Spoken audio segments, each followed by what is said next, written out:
Good evening and welcome to this meeting of the Planning Application Committee. I'm Councillor Gerard Hargreaves and I'm one of the Vice Chairs of the committee, and I will be chairing the meeting this evening. Just by way of introduction, I'd like to introduce my fellow councillors on my right, who along with me will be hearing the applications and determining them. And on the left I have officers who are here to advise us, planning officers, legal planning officers and governance members to help record the meeting. Before we get into the applications, we have just a couple of admin things to cover. First of all, any apologies for absence? Doesn't look like it, so thank you. Any declarations of interest?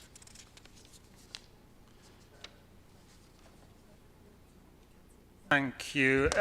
It's not so much a declaration of interest, just a note, I suppose, in regard to the 240 Earls Court Road application. So I haven't been involved in any direct discussions or express any opinion on that, but I just wanted to make, I suppose, the general point that I've been involved in discussions around shopfront improvements on Earls Court Road at a very sort of a general high level, and there's a project with the planning department around drawing up shopfront improvement guides, which I have been involved in. So I just want to make that note, but I haven't had any involvement with a specific application or made any kind of declaration around it. Okay, thank you. Legal, is that okay? Okay, thank you very much. Any other declarations? Item number 3, meeting of the minutes held on the 12th of September. I have a copy of these minutes. Any member who was present there, are you happy with those minutes? Agreed, thank you. I will sign them.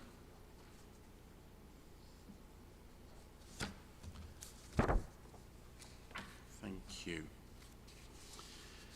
Okay, we now come to the applications themselves, and we do have a number of applications that have speakers this evening. I'm just going to take one application that doesn't have speakers, and then we will move through the applications that do have speakers to enable you to speak, and then we will move on and look at the applications, the rest of the applications that have no speakers. So just for your information, the order will be item number 1, Treadgold House, number 2, Willoughby Mews, number 3, the Old Dance Studio, number 4, Westbourne Grove,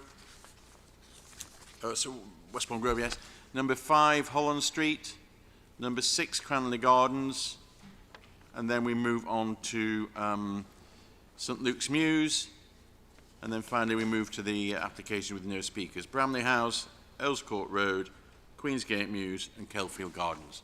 So that's the order that we will work through this evening. So we then come to the first application, Treadgold House. Who is going to introduce this? Thank you. Thank you, Chairman.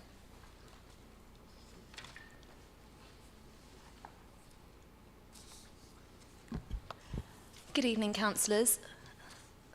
This application at Treadgold House concerns design details that are required by a condition attached to the planning permission for the refurbishment of Treadgold House, which is proposed by the Council's Lancaster West neighbourhood team.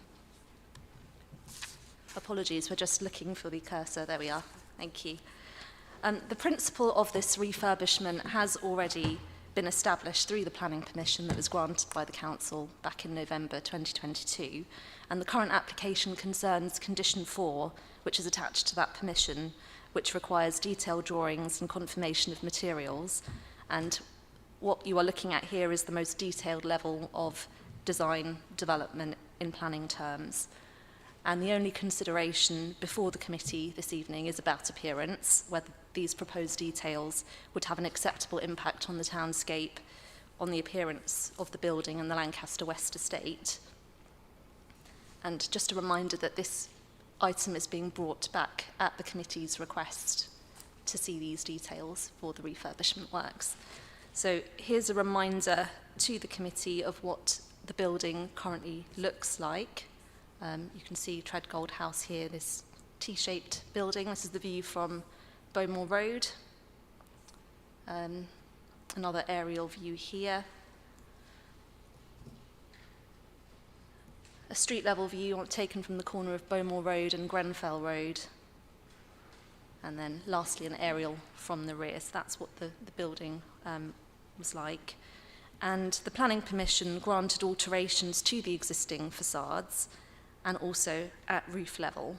And within your report at paragraph 4.3, you can see a list of those permitted works. Condition 4 is split into 10 parts, parts A to J. And in granting that planning permission, the committee requested that all of those parts are submitted in one application for the committee's determination to ensure that the overall appearance of the building would be acceptable. This submitted application provides details of 8 of those 10 parts required by Condition 4, the exceptions being parts F and parts I. Part F requires details of a door and canopy for a new ground floor entrance, and those details aren't quite ready yet, which is why Informative 1 is recommended to advise the applicant that those details for Part F should take into account any details that may be approved this evening. And the other exception is Part I, which requires details of solar panels on the main roof. Those details have been superseded by a revised arrangement granted in a subsequent planning permission in June 23, and that has its own condition that controls details of those solar panels. And for the 8 parts that have been submitted under this application, I just want to draw your attention to the addendum report, which lists out the details that are proposed under each part of Condition 4. You'll see there's a very extensive list of documents that have been provided by the applicant. So I am going to run through very briefly each of the conditions parts that are under assessment, starting with 4A, the external finish to the insulation. 2 finishes are proposed over the approved insulation layer. There's a grey glazed brick slip with natural mortar for use on the ground floor and stair core, and a white brick slip with natural mortar for the 1st to 4th floors of the building. Condition B requires details of windows and doors, which have been provided. The windows would be a mix of double and triple glazing in a white-coloured steel, aluminium and aluminium composite frames, and a schedule of the different window types and the door types too have been provided. The existing flat entrance doors are dark blue; those would be retained, but all the other new doors would be white-coloured aluminium composite framed doors. Then moving to part C, requiring details of the window shading, that would be a white-coloured aluminium with the colour matching the window frames. Part D requires details of the balustrade to the deck, and so you can see in this image here in the bottom left-hand corner the deck. And at the moment, those are existing concrete balconies to the deck with a pebble dash finish, and that's been approved to be replaced with a solid deck balustrade, which these details show would be a white brick slip, the same brick slip to match what you've seen for Condition 4 Part A, and the parapet flashings would be coloured light grey. Moving on then to Part E, for terraces, balconies and the planters between those balconies. The balconies themselves would be grey-coloured steel railings, and the privacy screens and the planters would be a bronze-coloured steel. Part G, this requires details of the front face of the roof parapet upstand, which would also be finished in a white brick slip, the same details as proposed for earlier parts, and the coping to the parapet would be a light grey coloured aluminium. Part H, the stair core roof fascia would be a light grey coloured aluminium, and what you can see to the right of the slide is an example photograph of one installed elsewhere. Part J is for the railings around the main roof level, and these would be steel railings coloured dark grey around the perimeter. And I just want to add that the committee were interested in the granting of the permission as to the resident co-design which had taken place prior to the submission of the planning application. And the applicant has advised that since planning permission was granted in November 22, they held a workshop with residents of Treadgold House. They presented the brick sample materials to residents at that meeting, and samples that are contained within this application were discussed with residents. Window details have also been presented, and these refurbishment works also contain a range of internal works which are not within the scope of the planning application, but have formed part of the overall consultation with residents about changes to this building. So, yeah, in summary, just a reminder that the key issue for your assessment this evening is whether these proposed details would have an acceptable appearance, and it's our opinion that these details are acceptable. Thank you. Thank you very much. I would now like to ask members of the committee if they have any questions of officers, any comments they'd like to make to officers. Councillor North. Thank you. This is a considerable upgrade of the housing stock and of the estate overall. Can I just ask you a little bit about the consultation that was held with residents? Have we got any evidence or any feedback from that? So the Lancaster West neighbourhood team did provide a document which was the presentation of what was shown to residents in April of this year.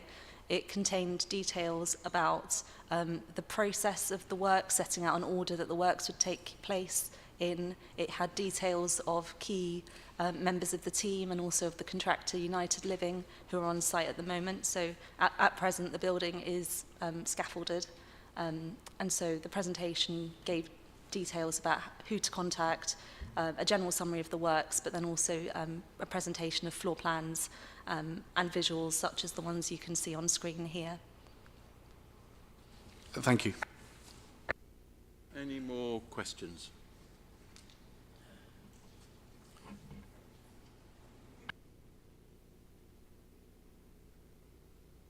Thank you, Chairman. Not really a planning question, but in terms of the disruption during the refurbishment, do residents have to, what sort of disruption would residents have during the refurbishment?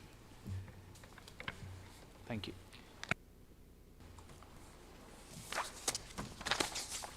Well, there will be a degree of disruption to residents because not only are the works external, there are some internal works taking place as well, which the Lancaster West neighbourhood team are managing. But for the purposes of planning, the planning permission has already been granted with conditions controlling those works. Just to remind you that what's before you today is the details about design, and it is a very narrow issue for your consideration. Thank you. No further comments, then we will move to a vote.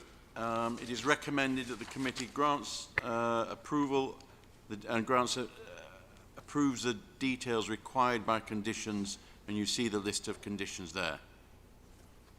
Would those in favour please raise their hands? Anybody against? I don't see down there. Any abstentions? Thank you very much. That is granted. Thank you. We now move on to application number 2, Willoughby Mews. Who is going to present that to us, please?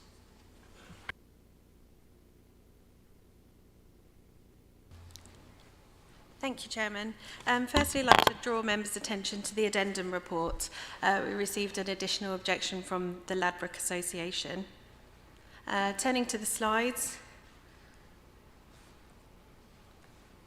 When they come to life, apologies. There we are. So this map is also included in your pack, just identifying where 2 Willoughby Mews is within that, just off the Ladbroke Road. This is a helpful image showing the sort of aerial context of the site. And then some street scene and rear aerial shots for you. So the property is outlined in red.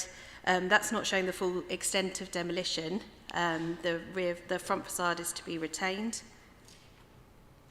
And this is the front facade, which we talk about the heritage significance within the report. This is an image to the right of the rear elevation that has at some point over time been rebuilt, which we have again identified in the report, just drawing that to your attention. This is the basement level plan, showing that new basement with a rear light well. And these are the existing and proposed ground floor plans, and that red identifies the demolition, which is a key concern for some of the residents. First floor plan, again showing the retention of that front wall. And this is the roof plan. So the roof is being demolished and raised slightly with a new rear dormer window. There's the front elevation drawings, and that is the best way to see the roof increases there next to that chimney stack that's existing. And this is the rear elevation, so you can see, lining up with the neighbours as we've discussed, and the rear dormer. The original drawings that were submitted were tweaked during the course of the application, and we did reconsult with neighbours, so we saw a change in that, but this is the final design. The first floor windows on the rear elevation, I draw your attention to those as well, which again is discussed in detail in the report, but important for members to note. And then the section details just showing the changes, and importantly, that new basement level. Officers are recommending approval for this application, subject to the conditions set out. And that concludes my presentation. Thank you, Chairman. Thank you very much. We do have some speakers for this application, the objectors. So Una Wiersman, Caroline Cox-Johnson and Julia Fuller. You have 3 minutes between you. Who's going to start? I'll go first, if that's okay. First of all, none of the documents make clear that RBKC has served an enforcement notice against the owners of number 2 Wilby Mews. In summer of 2020, during lockdown, 2 Wilby Mews built a roof extension without planning permission and was asked immediately by the planning department to stop work. The builder and owners of 2 Wilby Mews ignored this and continued to build. In August 22, RBC issued an enforcement notice which expired last August, and nothing was rectified. Given this track record, we think this application needs a lot more scrutiny, because why does the Council think it will be different this time? In the report, it's stated in 7.2 that other Mews houses have comparable windows in the back. This is not the case, and we request the Planning Department to provide photographic evidence with analysis to prove this point. In the report, it's stated that 2 Wilby Mews is the only house with a back garden. This is not correct. Currently, 20 Ladbroke Grove has the full garden, so the presentation was wrong. If 2 Wilby Mews suddenly has a back garden, as it appears here today, we would like to know since when. It appears to be created for the purpose of this development only, which makes our objection against this even more relevant, and ask you to examine it with more scrutiny. The report also states that the development hardly affects trees. There's a very large mature tree in the back which will be cut down, not replaced. This substantially affects the water management in the area, especially as there's an underground water stream running under our gardens. It appears that none of this has been taken into account of the report. In conclusion, we ask you for much more scrutiny. The documents contain, including this presentation, several inconsistencies, and we ask you to reject it. Do you disagree, however, with us? We would like to add some additional conditions for the owners to adhere to, which we're happy to discuss later. Thank you. Thank you. I'm Caroline Cox-Johnson, and Onno Vriesman has spoken on behalf of both of us, so I just agree with everything he said. Thank you. Thank you.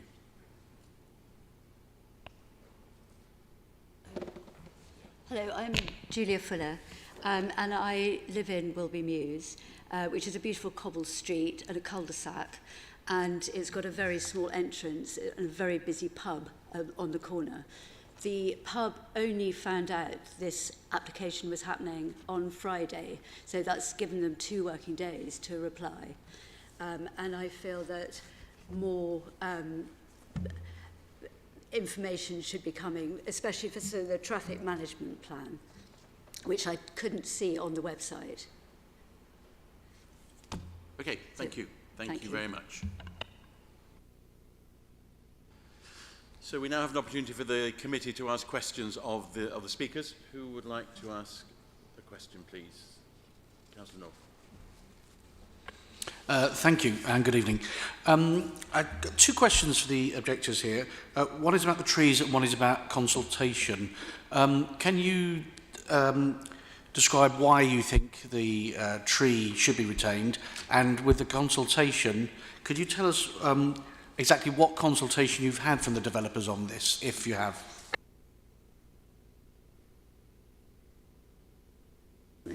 With regard to the tree, it's a very large magnolia at the back, and it sucks up a lot of water. If they're digging a basement, I don't know if the correct water assessment has gone on. There's also a gutter that runs all the way across 5 houses at the back of Wilby Mews, which goes down into number 2. So I'm not quite sure what will happen when there is no house there, when it's been demolished. So there needs to be an alternative plan for the guttering and the water, but there is a water problem there. In addition, there is an underwater flow going on there, which all the neighbors know about and have problems with. So it will majorly affect that. Plus, it's not their garden, so I'm still not understanding how they can have a tree in there. I double-checked this afternoon, and the neighbors from number 22 kids were happily bumping on the trampoline there. So number 20, actually. It is fair to notice that the owners of 2 Wilby Mews own 20 as well and rent it out. But I think transparency is the key thing. There seems to be a lot of things hidden. Regarding consultation, silence is probably the best word. Hiding it is very good. And I think, places like this, let's be honest. Let's say who owns the garden, let's why this, let's take proper consultation here.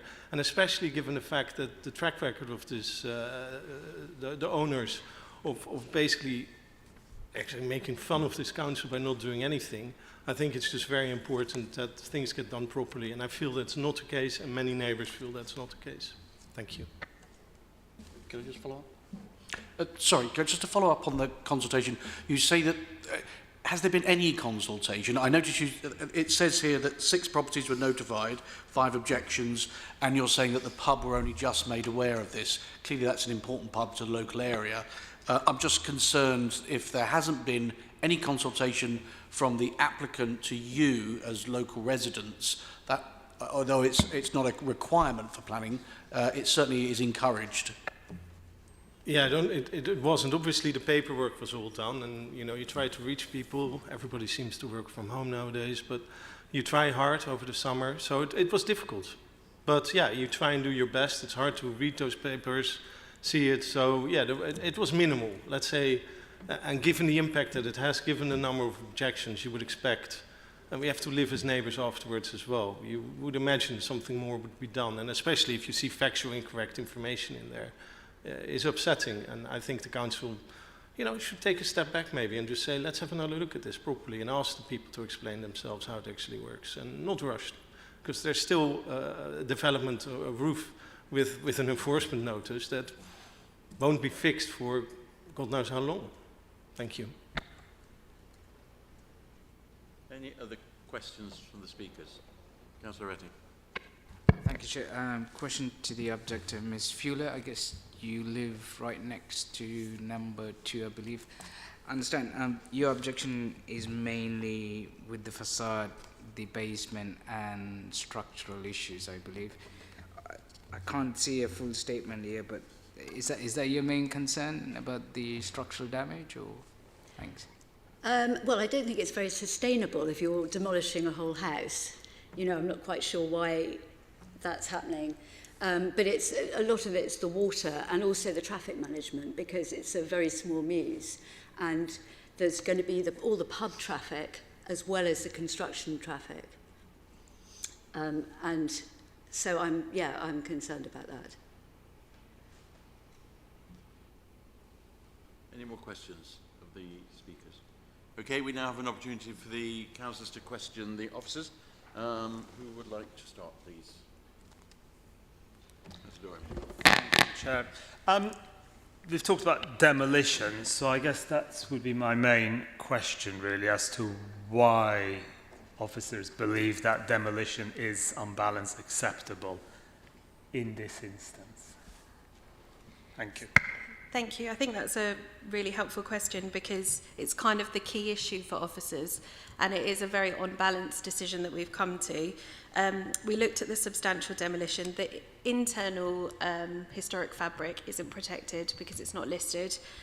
So the key things would be the loss of the roof, the rear wall and the side wall. The rear wall, we've had our design and conservation officers look at it, and they've confirmed that it's been partially rebuilt over time. So they would still like to see that retained in conservation area terms, to see the pattern of age on that building, but given it's rebuilt, how much of it is historic fabric, that's why we've come to the balance that in light of sort of the other alterations that have happened at the back of those properties, it's acceptable. So that was why officers came to that final conclusion. But it was on balance as explained in paragraph 6.9.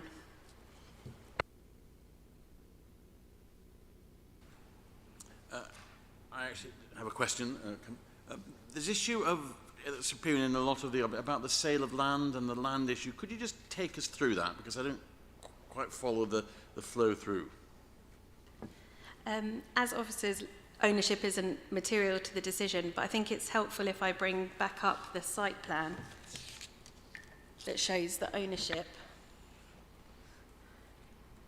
So the applicant has identified on their red line plan that they own 2 Wilby Mews and to the rear. So that's what's been identified on the submission, that there's other land within their ownership. But, you know, the actual red line around number 2, as identified, that is the application site. So they've declared that's within their ownership in the submission, but the actual site is outlined in red. And as I said, land ownership is not a material planning consideration. Can I just ask, have you seen it yourself? Excuse me, it's incorrect.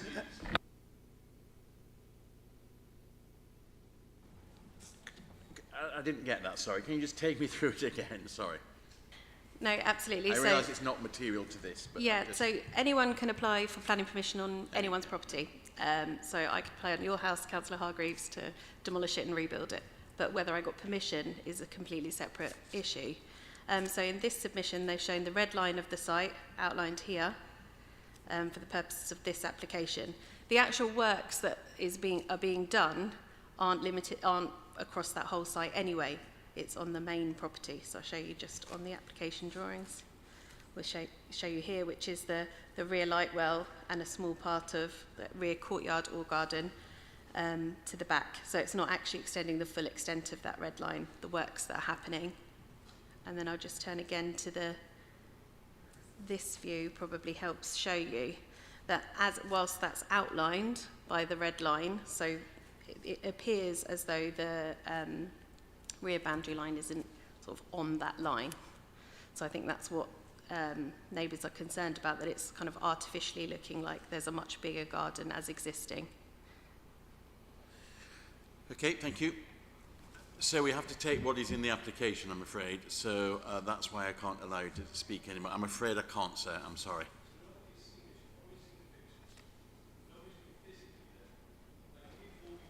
I'm afraid you've had your chance to speak, sir. It might be helpful just to confirm that the case officer has been on the site as part of the assessment to view the property.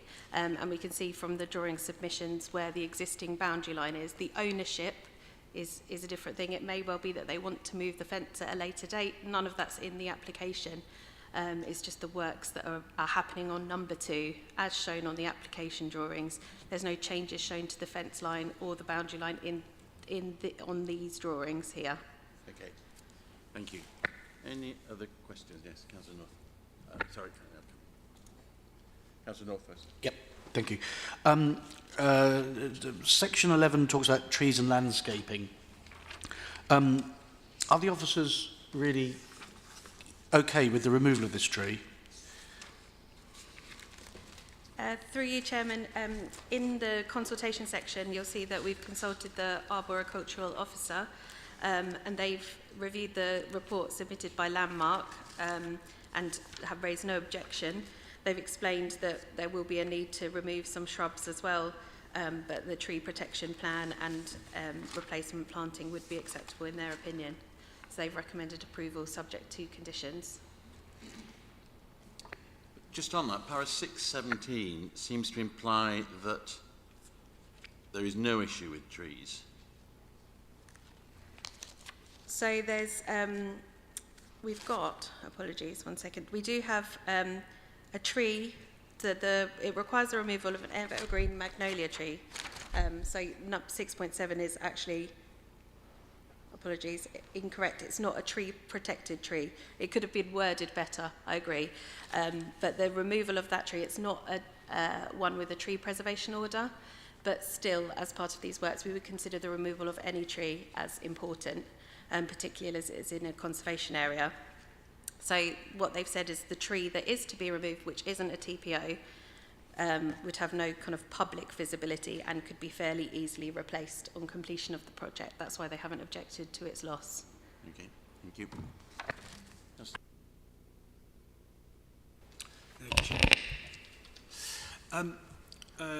Sort of two parts. Firstly, about consultation. We have a few objectors who seem pretty clear that it was not a really satisfactory consultation process. I mean, I've read what's here. I'd just sort of like to give you the opportunity to explain why you think they feel this way, and you know how you feel what you feel the nature of the consultation was, because I don't know. I mean, you know. A statutory note, the advert was posted near the site. I mean, where was it cited? You know, who was notified directly, who wasn't, that sort of thing. So as officers, when we receive a planning application, we consult in line with our statement of community involvement. So we'll send letters to adjoining occupiers and publish a site and press notice if it's in a conservation area. We do always encourage developers, applicants, anyone submitting an application to do consultation before that, because we've had lots of feedback from our residents how important it is to hear about things before they're happening, and to involve people in the design stages. That doesn't always happen, unfortunately, and we have no way of forcing that to happen, but we always encourage it. So whilst we encourage it, it doesn't always happen, so we make sure we undertake our statutory duty and consult with neighbours, and any responses received we document in here, and the full copies of the letters are in the pack for members. Okay, can I follow up? Thank you. Also given, I mean, I'm aware we can only talk about what's right here, but I mean, given there's also obviously controversy about, you know, where the red lines are, and we're talking about somebody who apparently, and again, I know we can only go, so, you know, please forgive me extrapolating a little bit, who don't have a great history. You know, what's sort of actionable in terms of like, well, if something can be sneaked through later, we're talking about, you know, possible future changes to the boundaries, like you say, ownership isn't actually the pertinent issue. But I think if we're talking about somebody that maybe has not a great history, and there's some, you know, they're butting heads with residents, is that? I mean, I'm wondering, is that something that can be actually explicitly put into, for example, a condition or something along those lines? It's really difficult even to condition details of where the boundary fencing would go, or because it wouldn't need planning permission. So you can replace a fence or move a fence as long as it complies with the requirements of the general permitted development order. So you can, in very general terms, put a boundary fence up between you and your neighbour up to 2 metres in almost all circumstances. So putting a condition on to require information relating to any boundary changes, you know, it doesn't need permission, so that's difficult, and the ownership doesn't actually require, you know, we don't need to know the details of that necessarily. So I think the kind of pertinent issue to bring you back to is kind of the things outlined in the report, including the demolition, which including the trees and all the other things we've discussed. Ownership is obviously very important to the neighbours and the residents, but for the purposes of determining this application, it's difficult to get into that as part of the planning process. Okay, thank you. Teresi. Thanks, Chair. Regarding the rear garden basement, because it essentially is starting it from the rear wall to the garden, I believe, would that be in line with CA Policy 7? Because presumably they're not using the existing building premises area underneath, but essentially they're starting from behind the rear wall. That's again a good question, because the red line of the site identified, it accords with the 50% rule for the purposes of CL7. It's also, the main part of the basement extension is under the footprint of the dwelling. So it's the red line issue matters in that sense, but it's still shown within that red line of the site to be less than 50%. So we've concluded it's compliant. Could you please bring up that footage on the screen, please? Thanks. Yeah.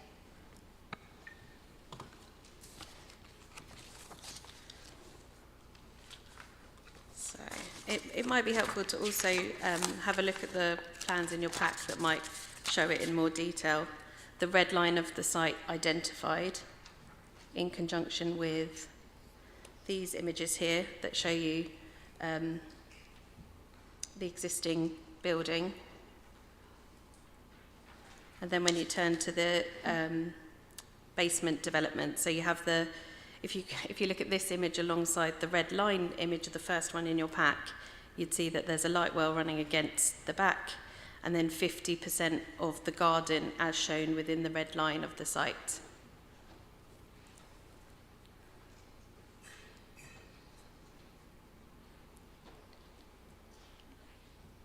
Councillor North. Yes, can I just draw attention to 6, traffic management for the site. I'm looking at the plan, the overall plan that's on our printed packs here of the Mews itself, with particularly the pinch point entrance, and I know it's something that the objectors have quite rightly highlighted.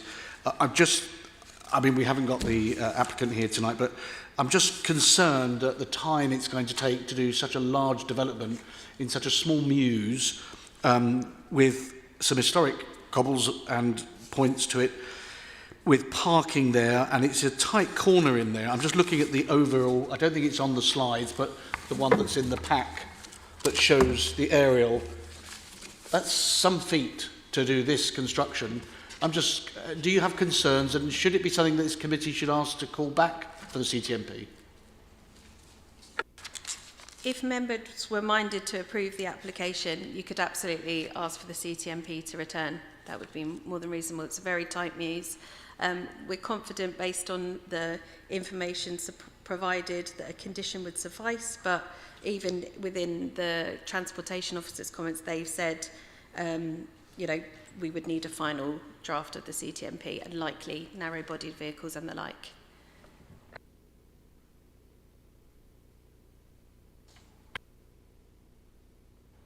Thank you. Could you just take us through the Conservation Design Office's objections and why those objections have sort of been overruled, I guess? Well, that's too strong a word, but... I mean, that's a discussion we've had internally between officers, because it is an unbalanced decision. We've looked at the historic fabric that's proposed to be demolished, and the rear wall has been rebuilt in the past. That's been confirmed.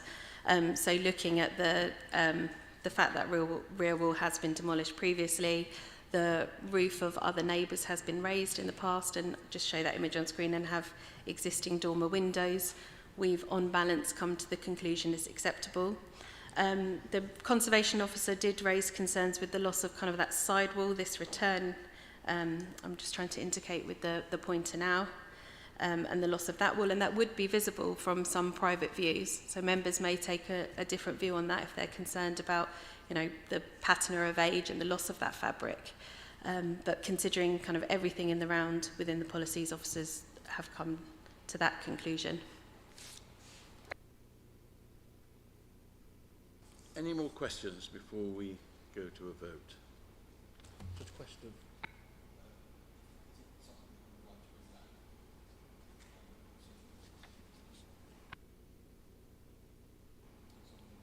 If we were minded to grant it, what's the process there?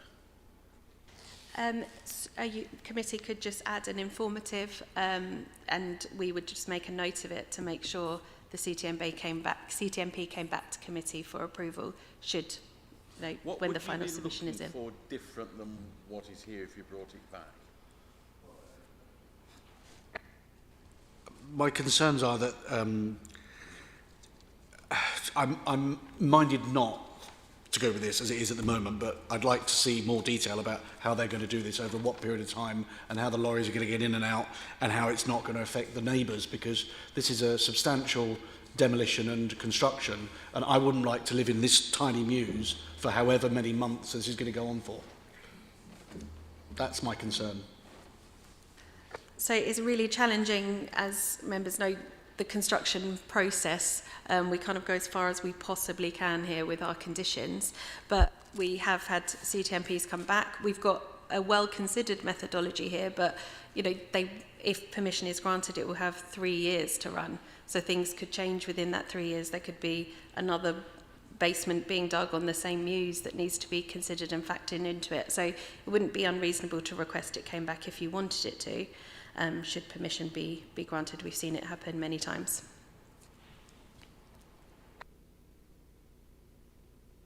To propose, or...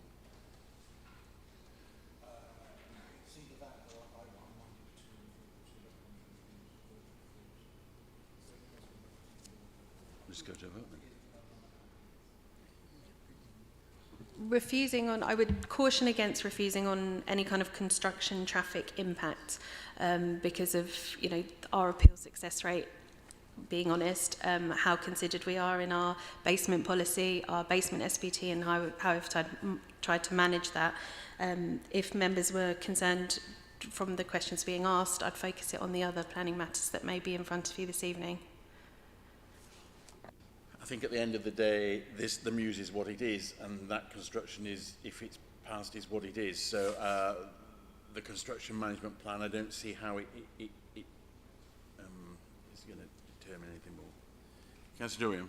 Thank you, Chair. I just wanted to reflect, and going back to the idea of demolition, on sort of what it actually means to conserve these kinds of buildings and what we think of conservation areas. Is it really just the facade that matters? And obviously on these committees we often do ask questions about how things will appear from different perspectives and points of view and so on, but ultimately conserving these buildings, my view, is more than just the facade, but the building as a whole. And if we are truly to sort of stick to the idea and the notion and the principle of what conservation areas are about, then I think we do need to be looking beyond just the facade. Obviously, you know, all buildings are living things, even buildings in conservation areas, and they do change, and repairs and changes do need to be done. And yes, at some point in its life cycle, a building may well have to be demolished, but I'm not convinced by the case, or at least I have not seen a strongly enough case for that at the moment, at least not one that outweighs, or that would outweigh the public benefit, rather the other way around.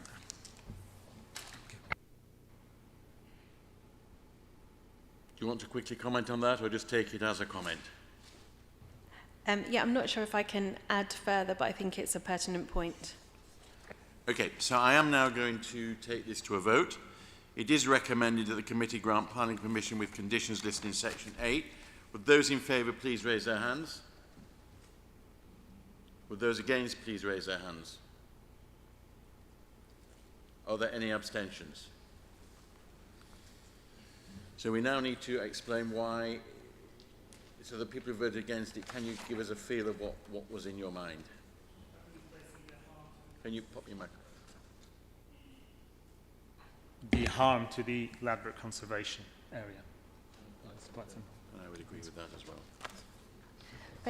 Based on your discussions, I'd suggest that it relates to the substantial demolition and the loss of historic fabric that causes that harm to the conservation area. So agreed.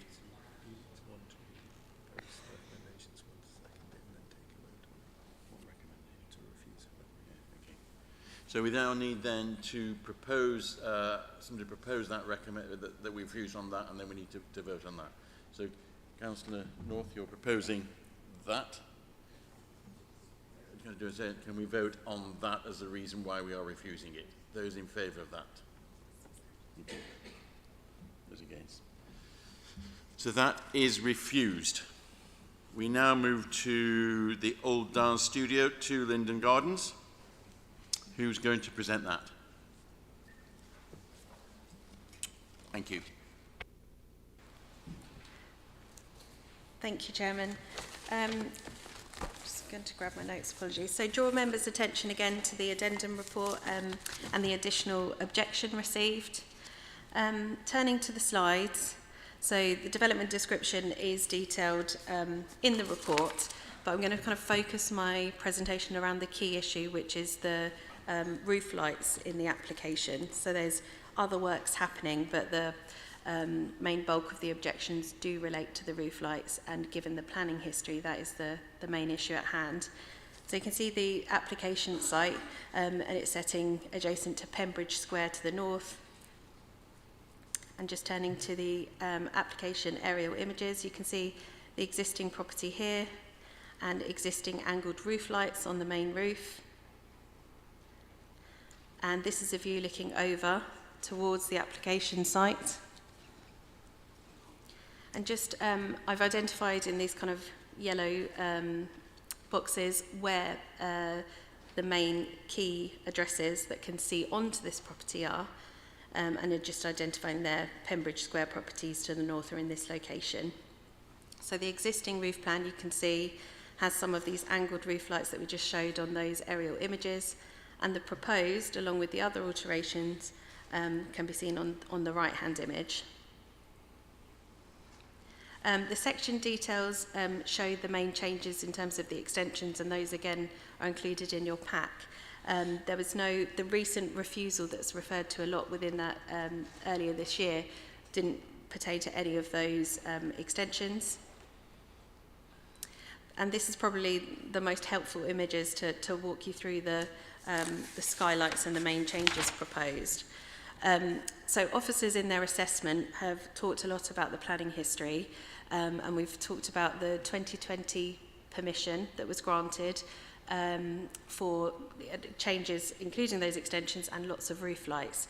That was granted in 2020, and it was granted under the same local plan, and there have been no material changes to the site circumstances, in our opinion, that would warrant a different conclusion. So, but that isn't the scheme in front of us now, it is different. There's also significant weight that should be attached to the refusal, which the full refusal reason is noted in paragraph 4.3 of your report, and subsequently there have been changes to that. So this is the existing roof plan of the property.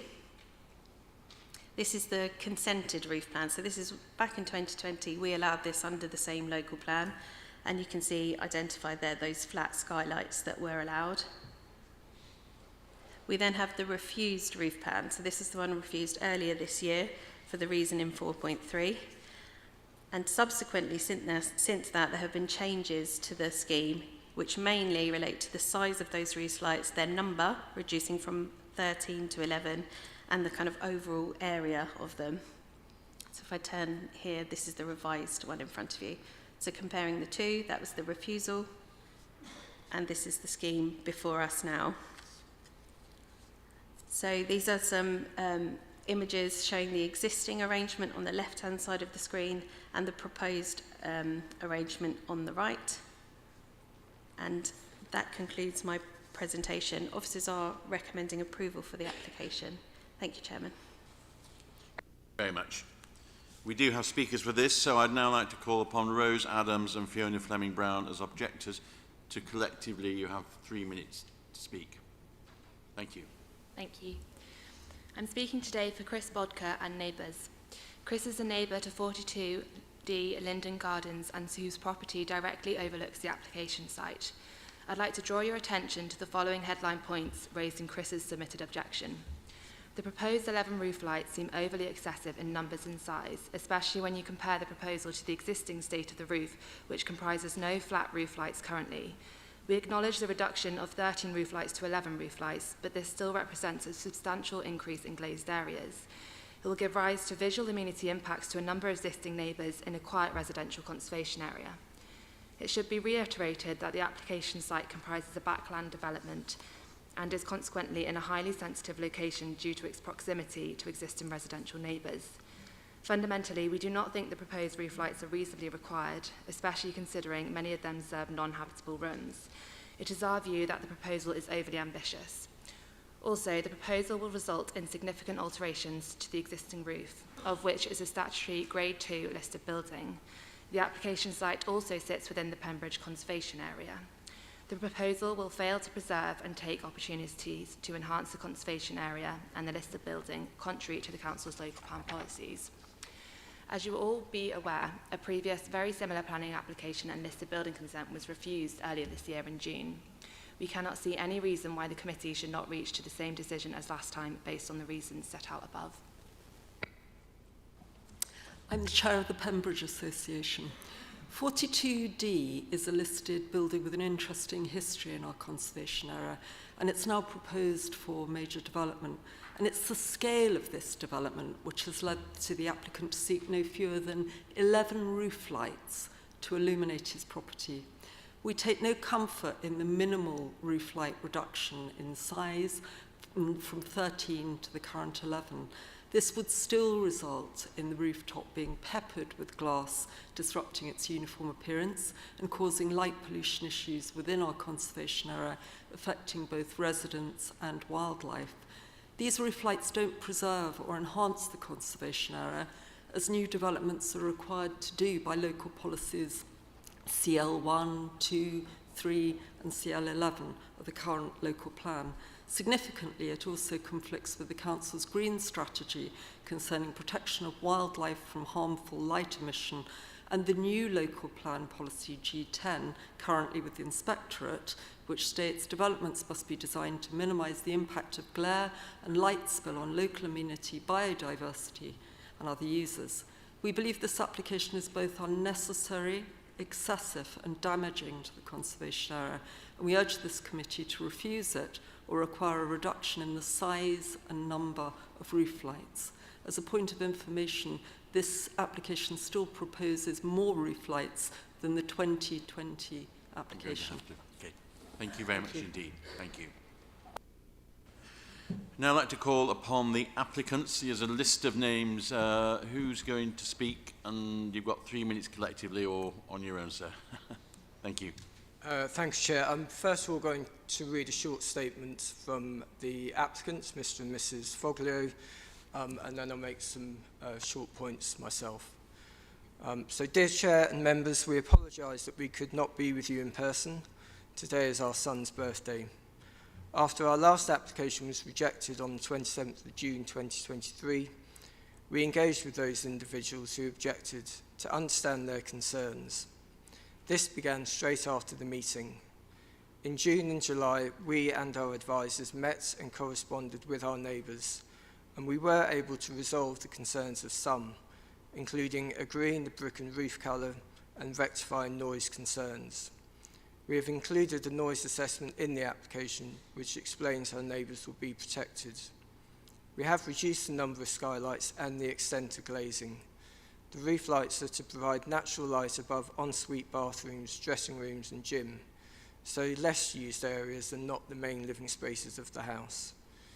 We recognise that there continues to be an objection to our proposals from a neighbour, and we have sought on 7 occasions to meet or have a call with them, but this has not been taken up. We have submitted this application as we would like to start work on our family home. We were unable to do so following the 2020 consent for personal reasons.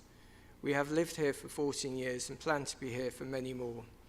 We do not rent rooms out, and we have a very good relationship with the neighbouring schools and virtually all our neighbours.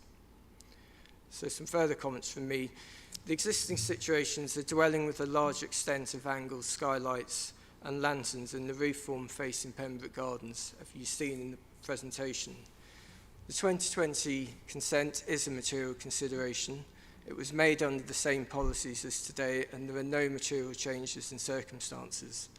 The officer's report is correct in saying that significant weight should be attached to it, as also the recent refusal. The fact it wasn't implemented does not reduce its significance as a decision made by the Planning Committee. The current scheme reverts closely back to that consented scheme. The current dwelling has 32.8 square metres of glazing in the roof form, most of it facing Pembroke Gardens. The 2020 consent increased this to 37.3 square metres, replacing one of the angled skylights and lanterns with 10 roof lights. The 2023 refusal was for 46.4 square metres of glazing and 13 roof lights. This proposal is for 37.2 square metres of glazing and 11 skylights. This is 9.2 square metres less than the refused scheme and very slightly less than the 2020 scheme. This is not a back garden area. It hasn't been as such for 100 years. It is built form with existing skylights in the roof form already and surrounded by buildings, all with windows on their rear elevations. The slight increase in the amount of glazing will not cause light pollution compared to the existing. There is very little material change, and indeed the scheme removes I'm going to have to bring you to a close now, sir. Could you just, final sentence, please? The scheme removes one of the large, expansive angle glazing directly facing Pembroke Gardens, so is arguably an improvement for neighbours. Thank you. Thank you very much. We now have an opportunity for the committee to ask questions of the speakers. Could you please indicate who you're asking your questions to, please? Councillor Retty. Thank you, Chair. Question to the agent first and then the objector. I understand you reduced your roof light in terms of size. I understand based on the objector's speed just now, there are, the roof lights are enormous and probably more than what's been expected. Is there a reason why you need so many roof lights? I mean, in terms of the number and the size, or is it because of the design that you have to keep that? Thank you. It is driven by design, and we have the architect here who can explain that. They are roof lights over less used parts of the building, which don't have windows, so they are there to get natural daylight into, as I said, ensuite bathrooms and dressing rooms and hallways and so on. So they're not for the main rooms where most life will take place, very much secondary spaces. Well, thank you. Counter answer by the objects. I understand your objection, Ms. Fleming-Brown, that about the light pollution, etc., and the roof light not being reduced as requested. So, any counter answer to that one? Could you briefly describe what sort of light pollution would that, I think this is the largest number of roof lights proposed that we've seen in our conservation area. We just feel that it's unnecessary. We question whether all the areas which would have a roof light are required to have one. There's a difference between what is nice to have and what is absolutely essential. And we view this as an excessive number of roof lights. So your objection is about the excessive number, not having basically having excessive roof lights. Is that your objection? And it's specifically its effect on wildlife, on the breeding cycles of songbirds and insects. Our cities are getting brighter, and it's disrupting the natural balance, and also light spill generally. No more questions. Councillor North. Thank you. I'm familiar with this case from before and its previous incarnations. My question is first to the applicant and then to the objectors.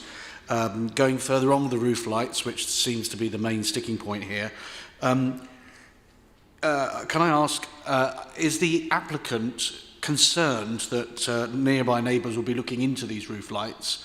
And are they going to be clear glass? I can't see from the information I got here. And the same question to the objectors, that the neighbours nearby will be looking into these roof lights and also be seeing the glare of light in the evenings. So I just wanted to confirm on that.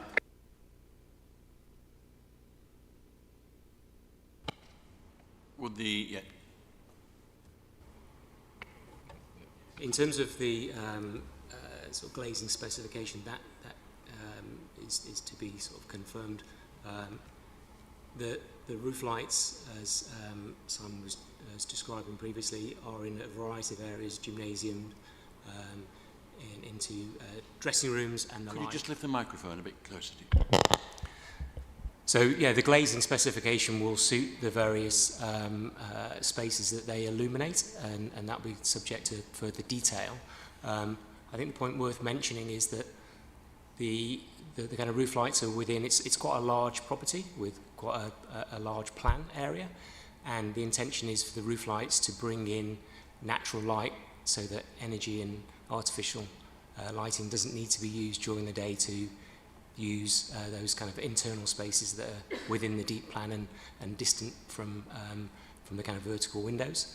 But in terms of the glazing specification, that will be to be confirmed. We've kind of looked with the three-dimensional model just to ascertain kind of privacy. I think it'll be very difficult to actually see into the spaces because all of the roof lights since the previous application have been reduced in area as well as the quantum being reduced as well. Yeah, they're kind of relatively kind of narrow. So just before I ask the question for the objectors, just to clarify that you're not, we don't say whether it's clear glass here or opaque glass or the film that you put over glass, but somebody that is in a dressing room at night with the lights on cannot be, you're not concerned that that occupant can be overlooked by the nearby properties that would have direct sight and vision into them. I mean, I think the roof light could be a film could be applied to the glass. There could be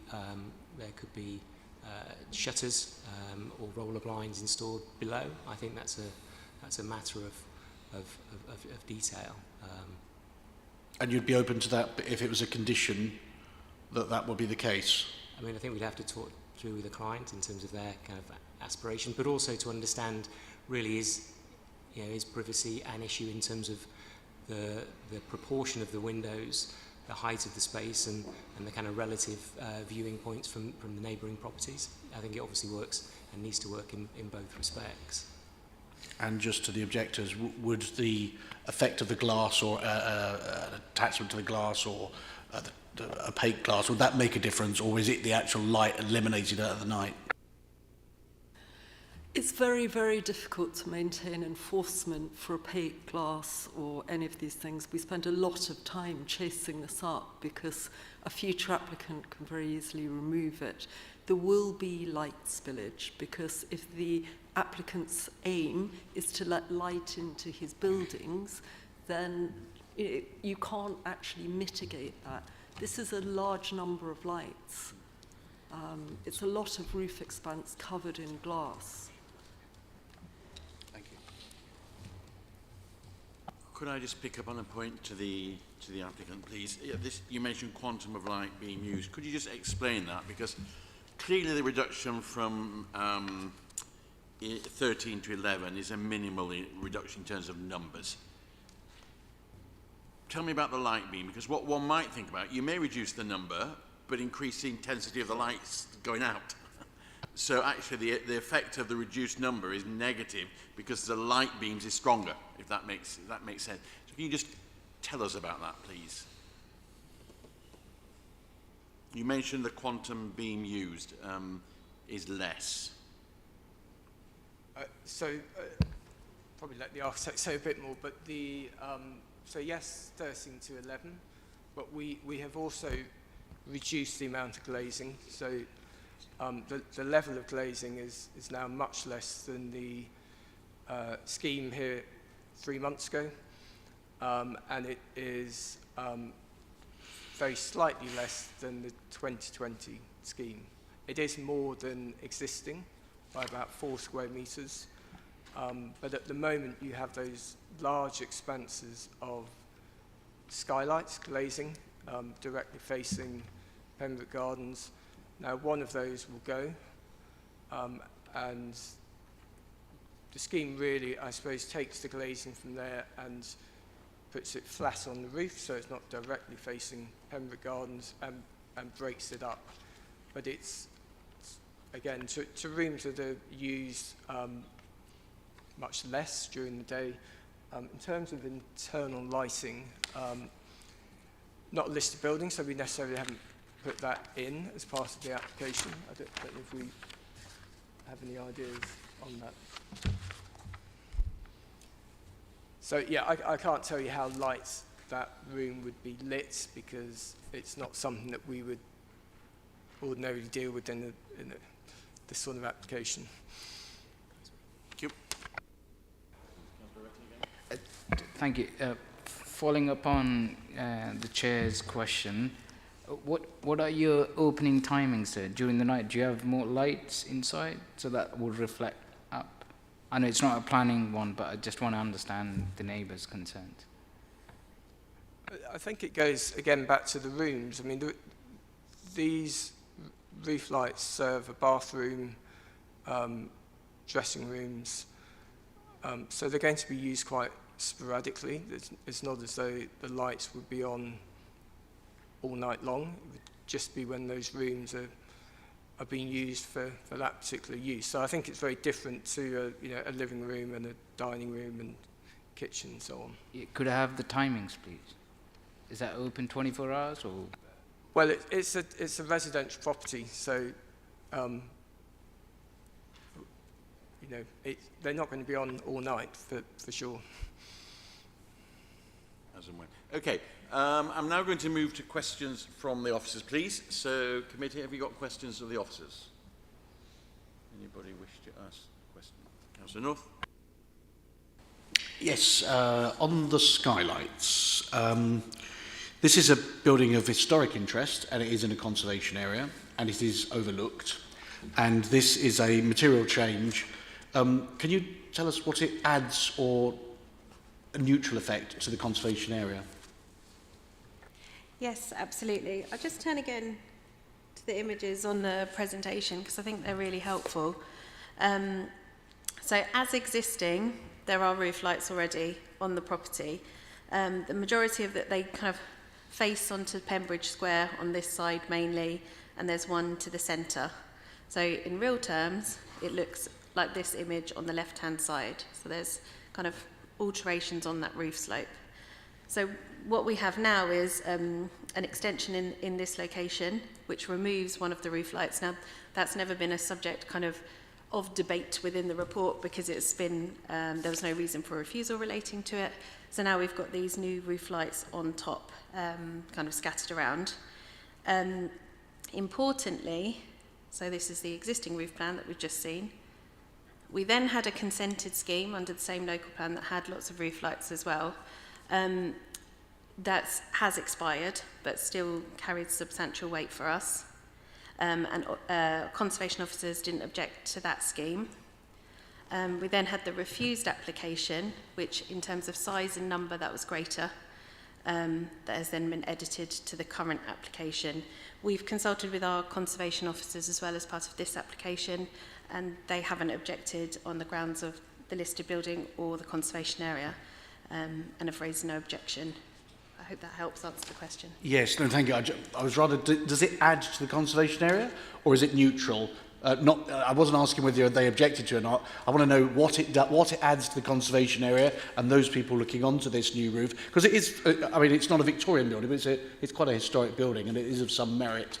Because there's no precedent for having flat roof lights like this. I don't mean the angled ones that are original, the lantern.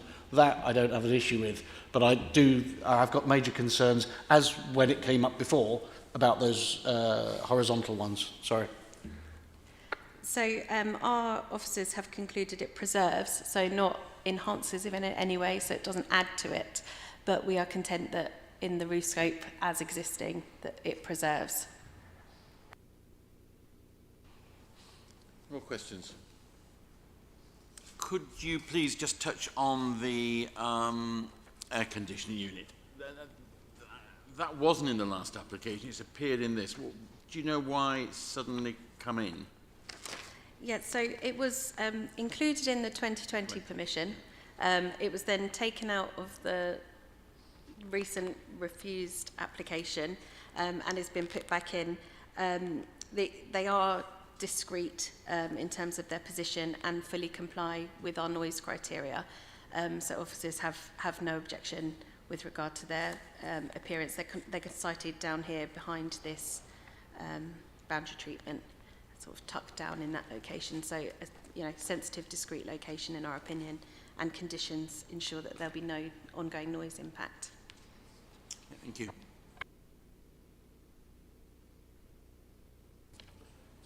Quickly, please. Yeah.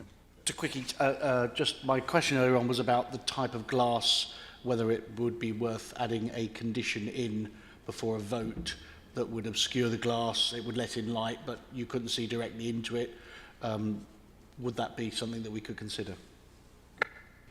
Yes, absolutely. That would be within members' gift if they thought it was necessary. Yeah.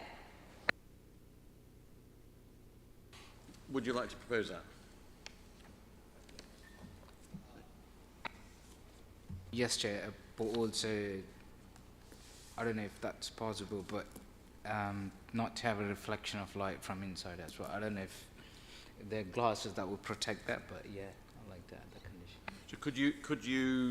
So there is an appetite for a condition about the type of glazing to protect the environment and protect the light leakage. Yeah. I think we condition 3 on both the planning and listed building consent asks for joinery details. We could have a point C asking for details of the roof lights and measures to limit views and or light spill, and that could be considered as part of the detail. Yeah, we definitely could add that as part of it. I'm not sure what products are on the market, I have to be honest, but that could definitely be explored. Okay. Right, propose that. Okay. Yes, I'm happy to propose that as a condition before the vote, yes. And the seconder, please? Seconded. Okay. So you add that as 3C. Okay. We now move to a vote. You'll see it is recommended that the committee grant planning permission with the conditions listed in section 8 of this report, plus the additional one there. Would those in favour please raise? Would those against please raise? On what grounds are you voting against? Yeah. Conservation, is that bit you mentioned on balance about the conservation area and light pollution? I would draw members' attention to the previous reason for refusal in paragraph 4.3 when you're discussing. I would strongly encourage you to look at that when considering what you're going to refuse it on. So 4.3 of the officer report sets out the one that was refused, the reason for refusal last time. I think it's that we are not satisfied that this report significantly addresses that. So the same refusal reason as per previous. Yeah. Do we need to propose that? Can we propose that, please? Councillor North, can we second it? Councillor Benton, yeah. And vote on that, please. Those in favour of that refusal, stay. Thank you. Anybody against it? Thank you very much.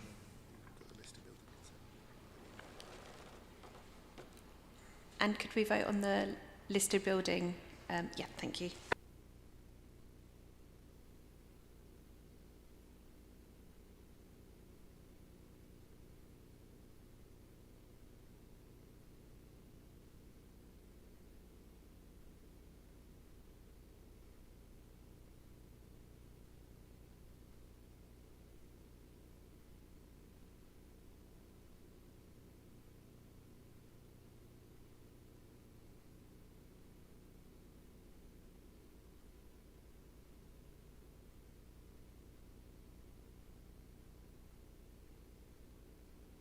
I assume as per the previous listed building refusal, which relates around the historic interest.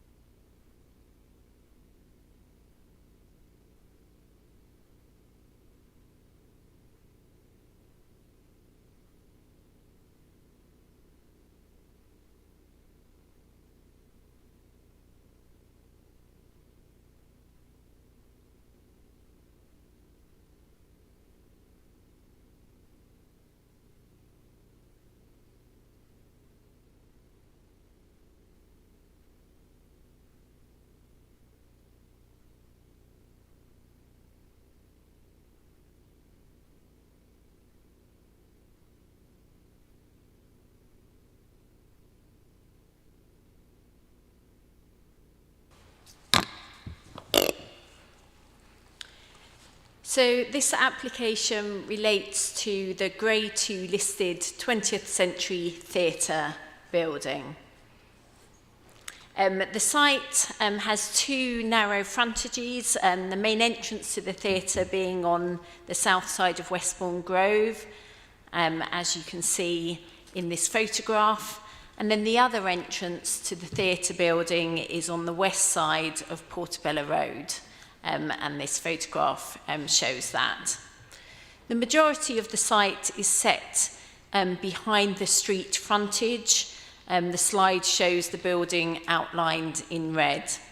You can also see on this view that there is a car park to the rear of the building, which is the car parks for the flats to the rear of Waterford House. And this car park is accessed from Kensington Park Road. The building has four main elements. There is Westbourne Grove House, the main theatre block, and then to the rear there's the two-storey back buildings, and finally this Portobello Road house with the frontage on Portobello Road. The building was constructed as a theatre in 1863, and it was rebuilt after a fire in 1891. It has been underutilised in more recent years.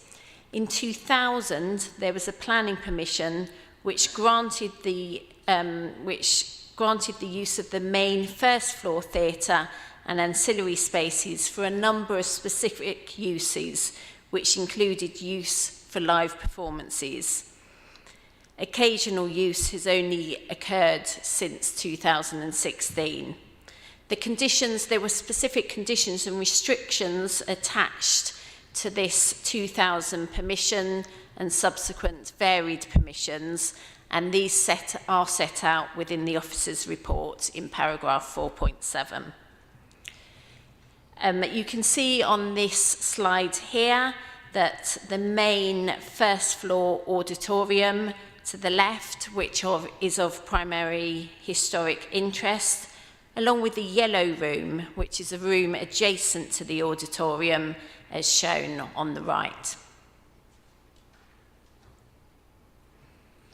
At ground floor level of the building, there is a ground floor hall, which has historically been used as a secondary space for the theatre, as a supper room. You'll note the supporting columns in this image.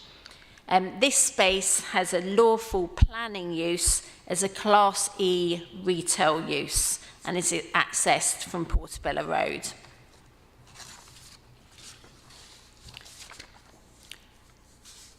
At present, as can be shown on this section of the building, there are a number of level changes within the building. In particular, when you enter from Westbourne Grove, there's a step up to the ground floor hall here. And then you can also see on this section the primary stair from the Westbourne Grove entrance leading up to the first floor level of the main auditorium. The building currently has no lift access. And then you'll note there's another level change shown here to the back buildings. These are the buildings that contain ancillary facilities such as changing rooms. And the building in itself has basic toilet and servicing facilities. So planning permission and listed building consent is sought to bring the building back into use with the associated alterations. It is proposed that the first floor auditorium would be renovated for use as a chamber music venue. The main physical changes can be summarised as follows. Internally, it is proposed to install a new main stair to provide a more generous access to the first floor theatre. This can be seen here where my cursor is. And it's also proposed in association with these improvements to the entrance area to replace the existing link extension with a new extension here. Internally, it is proposed to lower the floor level of the main ground floor hall so that it would be the same level as the Westbourne Grove entrance. This would provide level access and would also increase the floor-to-ceiling height of the new space, which is proposed to be a community space to be used for dance, theatre, music, performances and rehearsals. And beneath the ground floor hall, where my cursor is indicating, it's proposed to excavate further to provide a service void for heating and cooling. And then also to the rear of the building, you'll note that externally it's proposed to erect a plant room enclosure at roof level. This shows the area where it's proposed to excavate, primarily under the main theatre building.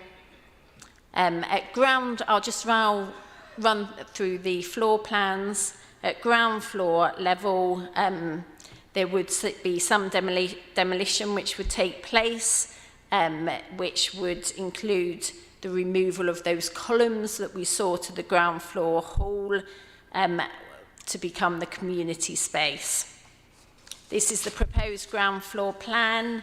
The Westbourne Grove would remain as the entrance for the first floor auditorium. There would be a centrally located lift, and also the ground floor would have a foyer and cafe area which would be accessed from the Portobello Road entrance. Going up to the first floor, the general arrangement with the main auditorium would remain unchanged. There would be works of renovation and also works involving soundproofing and secondary glazing to windows. This shows the first floor in more detail. The two houses with street frontages would contain practice rooms, and also there would be a general preparation kitchen area here. And then alterations would also take part within the backstage area to allow a second lift. The historic stage is currently sloped, and it is proposed that this would be levelled. And then moving up to the second floor level, there would be fairly limited internal alterations. The spaces would be used as offices and a practice room on Westbourne Grove, and then with the second floor spaces on Portobello Road as storage and plant room. In terms of external changes, the proposal includes alterations to the Westbourne Grove frontage, involving the removal of modern glazed entrance doors and shutters with new doors and signage installed. And the upper floor windows would be retained and restored with secondary glazing internally. And this is an image which shows how that Westbourne Grove entrance would appear. The proposal would also include the renovation of the historic detailing within the lobby area of the Westbourne Grove frontage. Moving to the Portobello Road frontage, the existing entrance has modern windows and roller shutters. It's proposed to install a new shop front, which would form the new entrance to the cafe area, and the non-original windows at first and second floor level would be replaced with traditional sash windows. And then turning to the rear of the building, which is facing onto the car park, which I pointed out at the beginning of the presentation. The general facade of the main theatre would be largely retained and repaired. There would be some changes to those back buildings, notably the plant enclosure, which would necessitate the removal of the valley-shaped roof, and also various alterations to doors for ventilation plant. Other external alteration would be to the Link building extension. There's an existing extension between Westbourne Grove and the theatre building. It's proposed to remove that, and that extension would be reconfigured. The proposed design would be 2 pitched roofs, which would reflect a historic form of extension. A full detailed assessment of the proposals is set out within the officer's report.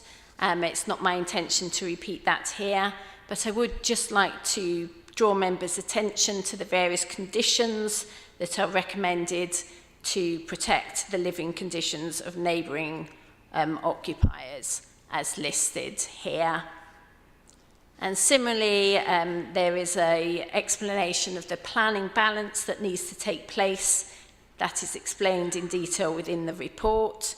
The proposal would result in less than substantial harm to the significance of the listed building and conservation area, and that's summarised in paragraph 6.53 of the report. There would also be some heritage benefits, but the heritage harms need to be weighed up against the public benefits of the proposal, and that is notably bringing the building back into use with a welcome cultural and community use. My final point is just to draw your attention to the addendum report.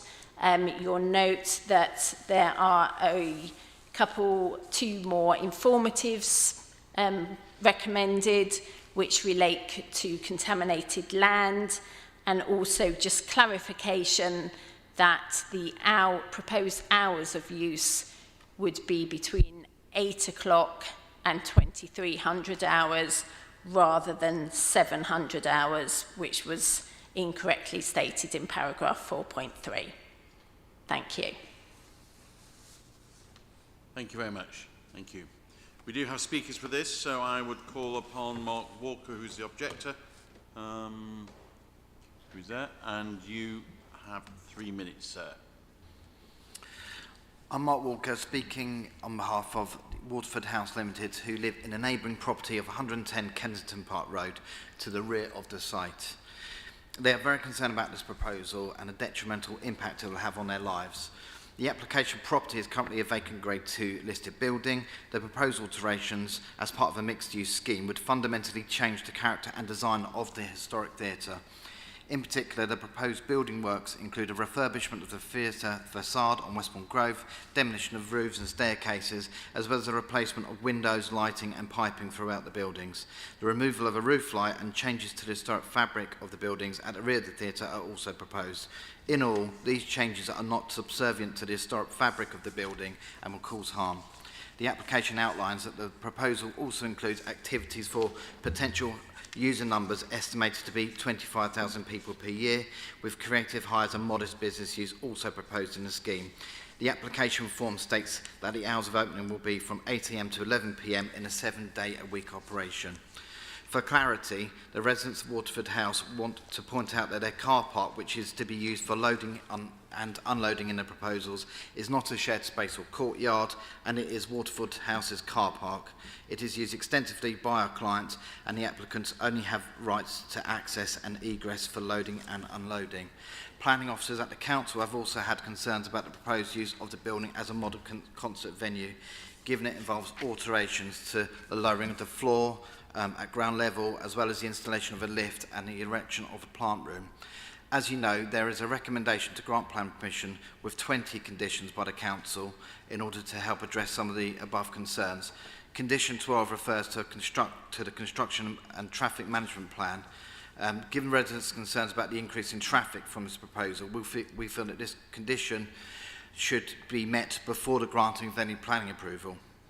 In all, the proposals cause serious irreversible harm to the plan form and legibility and character of ancillary spaces within the building, and these spaces contribute towards the understanding of the hierarchy of the theatre. This harm needs to be reduced, with further explanation and justification needed by the applicant. To conclude, the proposals have a significant impact on the character and historic value of the building, given the harmful internal alterations and the change to the fundamental use of the building. We would also reiterate that insufficient consideration has been given to the impact that the 7-day-a-week use could have on the living conditions of residents in nearby properties. The scheme would impact unacceptably on the character and sustainability of the Ladbroke Grove conservation area and add to the continuation of incremental alterations to the historic built form in the surrounding area. Given the above, we respectfully request that you refuse this application today. Thank you very much, and thank you for keeping to the time exactly 3 minutes. Thank you. So we now have the agent, Mr. Peter Bottomley.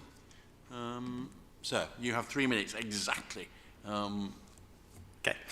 Good evening. I would like to present the positives of this proposal. The applicant and the owner of the building is the Aspect Music Foundation, who are a non-profit and fully funded charity operating in London for over 12 years, producing classical chamber music concerts and holding educational events. The purpose of this scheme is to make this unique, empty listed building accessible, safe and suitable for the intended use, a home for Aspect. I cannot stress more, the goal of the owner is to preserve the historical fabric of the listed building and its original look. Another unique and important matter is that this project will be 100% funded by Aspect without reliance on public funds now or in the future. The building was built as a theatre in 1863, has a fantastic history with early performances by Oscar Wilde and later by Laurence Olivier. It stopped being used as a theatre in 1963 and has been deteriorating for the last 60 years. Let me list the major public benefits of this proposal. To restore this historical theatre to the original performance venue purpose, to provide a fully accessible chamber music venue for the people of Notting Hill. Many performances will be subsidised or free, so the venue is enjoyed by all. To provide educational facilities for local schools, groups and musicians. Provide music tuition, rehearsals and much needed practice rooms. The use of the lower hall as multi-purpose community space. To address neighbours, the venue is currently empty, so as an artificial non-use applies. We have to compare the proposal to lawful use, not an empty building in the town centre. We've already met with Waterford Management Company and will continue to reach out and try to work with them in the future, and we're happy to come back with a CTMP for members to review. In summary, this is a fantastic proposal to restore this historical gem of a theatre to its original performance use. The proposal will improve soundproofing, provide full disabled access, protect neighbours' amenities. It will be a high-quality music venue for the local community, available for all, irrespective of age, education, disability or economic circumstances. The original look and fabric of this theatre will be safeguarded. It will offer substantial educational and cultural benefits to the community and the borough, as well as the vitality of Portobello Road and Notting Hill. Aspect will be investing significant funds to make this a reality when arts funding is being cut. Thank you for listening to my speech. I hope members can support this officer recommendation for approval for this truly unique, special and beneficial cultural proposal. We're really excited about bringing this theatre back to life. Thank you very much. Thank you. Now I give committee members the opportunity to ask questions of the speakers. Could you please say who you're asking the question to? Councillor Oretti. Thank you, Chair. Question to the objector, Mr. Walker. I know in your objection letter you mentioned about, I know noise, I can imagine that because of the movement of people and more footprints. In terms of the privacy issue, overlooking, there are no proposed windows at the back, so I'm not sure, because essentially your rear view is at the back of the proposed site. So I'm not sure in terms of overlooking what, could you define what issue would that be? Thank you. I think that's primarily referring to the fact that they'll be using the car park, so there'll be an increased use of the car park, unloading and unloading, so there'll be a kind of 7-day-a-week, round the clock use of the car park, so that's what they're referring to there. Thank you. Could you please counter answer to that one? Thank you. Yeah. So I think it's important to understand that the theatre was there before Waterford House, and if you read the title, which maybe hasn't been fully relayed, The title says, right of ingress and egress at all times and for all purposes for the purchase and their successors in title. The owners or occupiers for the time being of the property hereby conveyed with or without vehicles. What we're proposing is main accesses are going to be from Westbourne Grove and Portobello Road. There is a point of access to the rear, but we're proposing a delivery and service plan so that officers are able to control when and how we operate and how this is, how it's supplied, etc. But I think what we've got to bear in mind is this has already got a lawful use as a theatre. There is no restrictions on this. We can operate till much later than what we're actually proposing. But in any event, I don't see how there is going to be significant comings and goings to the rear. It's a point of access to it via a service yard that we have rights to use 24/7. However, we're not proposing to do that. But again, if for reassurance, a delivery and service plan would be submitted and agreed prior to any occupation. Do you anticipate any increase?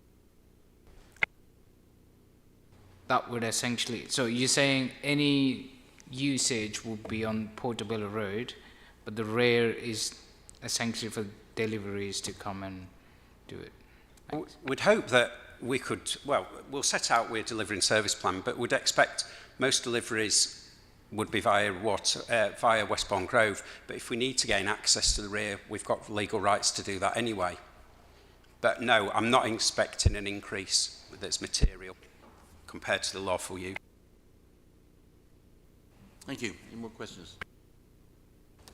Thank you. Yes, 3 questions. First of all, to the objector, Mr. Walker, are you, just following on from what we just heard there, are you confident and assured that the main bulk of people will be going in by Westbourne Grove and then coming out on Portobello Road, and it will be only the deliveries that are coming on that? Does that reassure you in any way? Well, this is why we're asking for the condition in relating to the construction and management plan and traffic issues in general to be resolved before any planning permission is granted, because it's unclear how that is going to be properly managed. And can I just also, you do accept that there's about 100 years difference between this being in operation and that your building being built, which, you know, whoever bought in that property would have seen what they were overlooking, a theatre that had been there since 1891 when it was rebuilt. So, do you accept that, you know, anyone who bought that would have known that they were buying opposite a theatre? Yes, of course, yeah, we accept that. And can I just ask, clearly there's, of the, Mr. Bottomley, this is has got a lot of interest in local communities, certainly in Culver Ward and in Pembridge Ward, and it is a beautiful Art Nouveau late Victorian theatre. With the internal aspects, can you reassure us that you will be meticulously retaining those? We've seen some of them on the slides there. There are a lot of people that have said that they're worried about the internal, removing things, putting modern things in to replace the Art Nouveau features that are there. I wonder if you can reassure us all that that's not the case. I think, to go back to what I said, when the applicant purchased this building, they'd held performances in this venue, and I think for 2 years they held performances here, but it's got to a point where you were unable to continue, there was no access. And that's one of the things that drew her to this building, was the history, was the appearance, and was the historic fabric. And we've worked extensively with officers. We've done 6 rounds of pre-app. We've met Historic England, the Theatres Trust, Ladbroke Association, Kensington Society, I can list a load more. In an ideal world, we wouldn't touch it. You could keep it like this, but it has to come up to modern standards. It has to be accessible. It has to have accord with fire regulations, etc. So we're looking to do the minimum work we can do while keeping this character, because that's what we want to do. That's what we want it to be, is a theatre. Lastly, I noticed the comments from the Ladbroke Society and also the Action Disability Kensington and Chelsea. Can you just tell us how you're going to make this fully accessible for disabled people in the area? Yeah. So at present, I think, give or take, it's about 7% of the building is accessible, which is basically the foyer. What we've got our own access consultant, and we've worked with Action Disability. We'll be working with building regs, and we've got a full, very detailed document that explains exactly how you can get to all parts of this building. One of the important things is not just for it to be disabled access for patrons visiting, but also musicians and people performing. So that's why we're having to look at a lift to the rear and a lift to the front. It is invasive, but it's the minimal amount that we can do to make this building fully accessible to everybody. Thank you. I'm going to move now to questions of officers. Who would like to ask a question of the officers? Could you just confirm that the CTMP and the delivery schedule plan, those are all in the conditions, aren't they? And you are happy that they are fully covered? Yes, that's correct. There's a specific condition requiring the CTMP, and then there's a separate condition which requires details of the delivery and servicing plan. Yes. Questions of the officers? In which case then we need to go to a vote. It is recommended that the committee grant planning permission with the conditions listed in section 8 of this report. All those in favour, please show. Anybody against? Any abstentions? Thank you. Yeah, we now need to go to the listed building consent, which is the second paper in here. And the recommendation is the committee grants listed building consent for the reasons set out in section 2. All those in favour, please show. I have to ask this. Anybody against, please show. Any abstentions? Thank you. That is granted. Thank you very much. We now move on to 20 Holland Street. Who's going to present this, please? That's me again. Thank you, Chairman.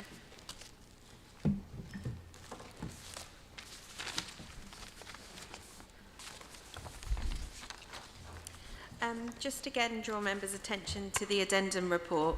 We received 2 additional letters of support and a further comment from the Kensington Society relating to their objection.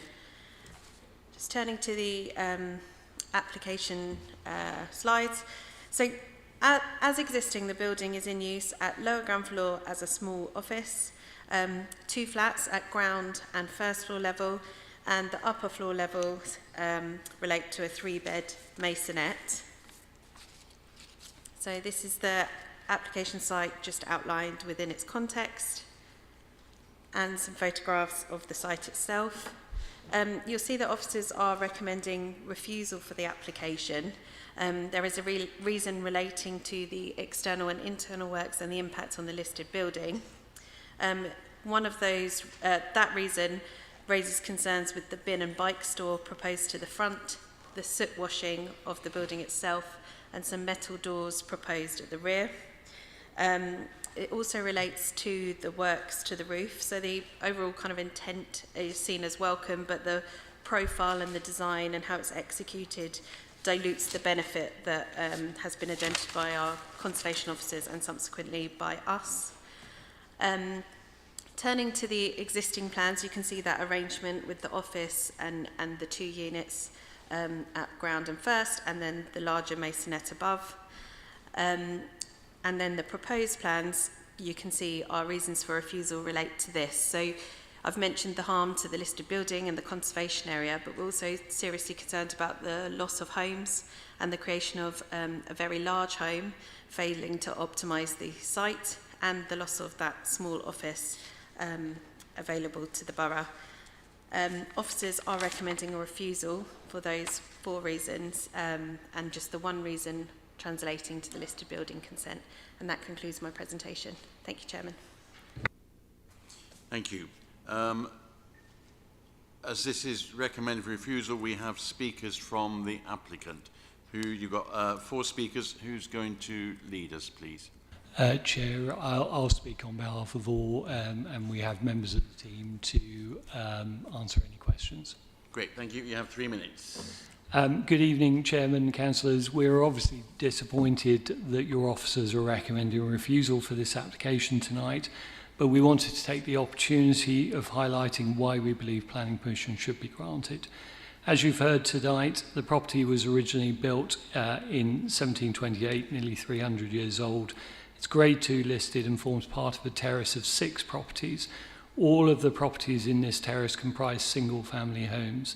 The application site is the exception to this and has, over time, been subject to numerous unsynthetic alterations, resulting from carving the property up into a small commercial space at basement floor and residential units on the upper floors. Although the commercial unit is being used as temporary office space at the moment by the applicants themselves, this will not continue. The space is highly compromised with low floor-to-ceiling heights, poor natural light, and poor accessibility due to its basement location. Consequently, it would fail to comply with many building regulation standards. The applicant has taken advice, and in the event planning permission was not granted, the intention would be to utilise the space for an alternative use under Class E. Therefore, under any circumstance, the space will no longer be used for offices going forward, as it's simply not viable. With regard to the residential units, while the loss of 2 small one-bedroom units is regrettable, in this circumstance we do consider it is justified. To accommodate the existing 3 units in the building at the moment, significant compromise has been required, leading to a convoluted arrangement with a family unit being located on the 2 top floors and 2 one-bedroom units sandwiched in between. This means the family unit does not have access to the ground floor garden space or lift access. This, in addition to the significant harm the building has already experienced over the years, leading to its current compromised arrangement. The applicant's proposal seeks to resolve this by working with the original intention of the building, creating a single-family residence with access to a garden. This will not only resolve the existing compromised accommodation, but will also bring about what we consider to be very significant heritage benefits through a high-quality restoration programme of this Grade 2 townhouse.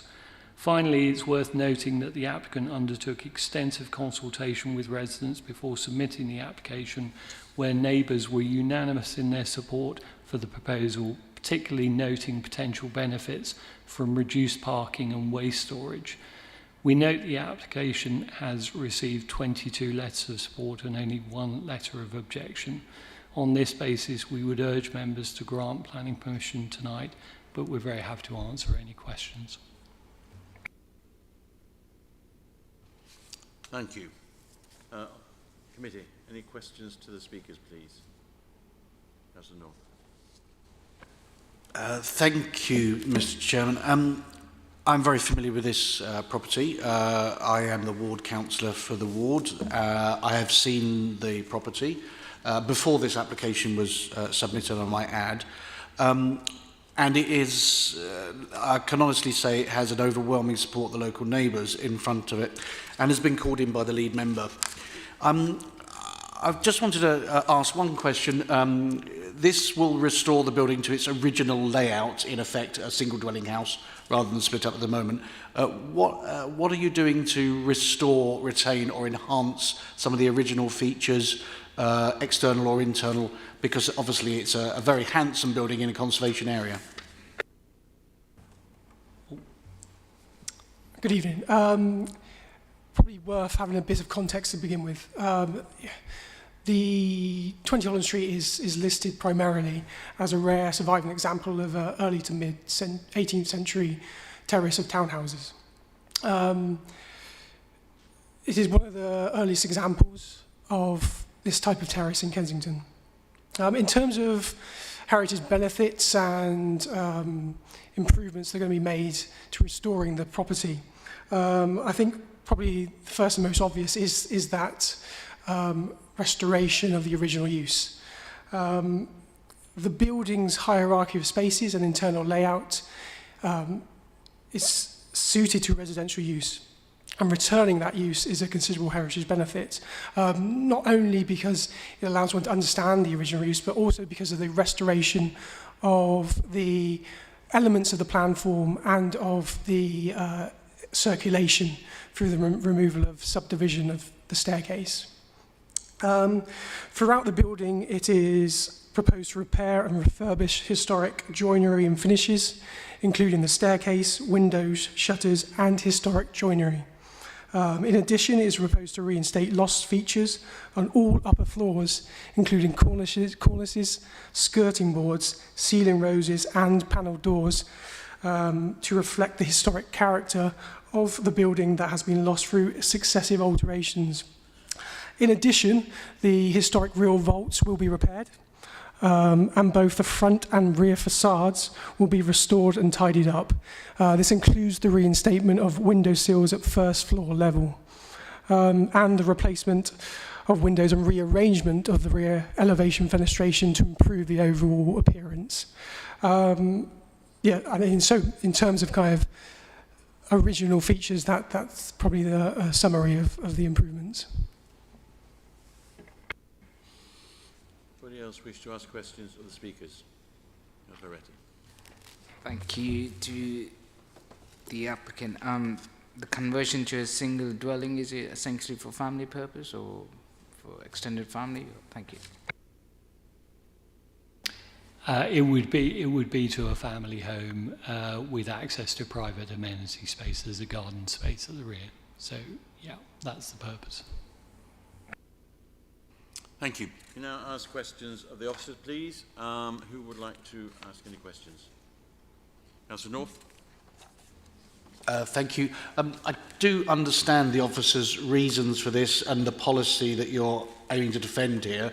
Obviously, sometimes we come across situations where sticking to the rules and sticking to the policy needs a bit of flexibility here. So you can understand that if it was the other way round, we were asking to change an original dwelling unit to split it up into that, I don't know whether we would be doing that. So with regard to it being in the conservation area and such a handsome building, would the officers be okay with this if it went through, that it would enhance the conservation area being back to its original use?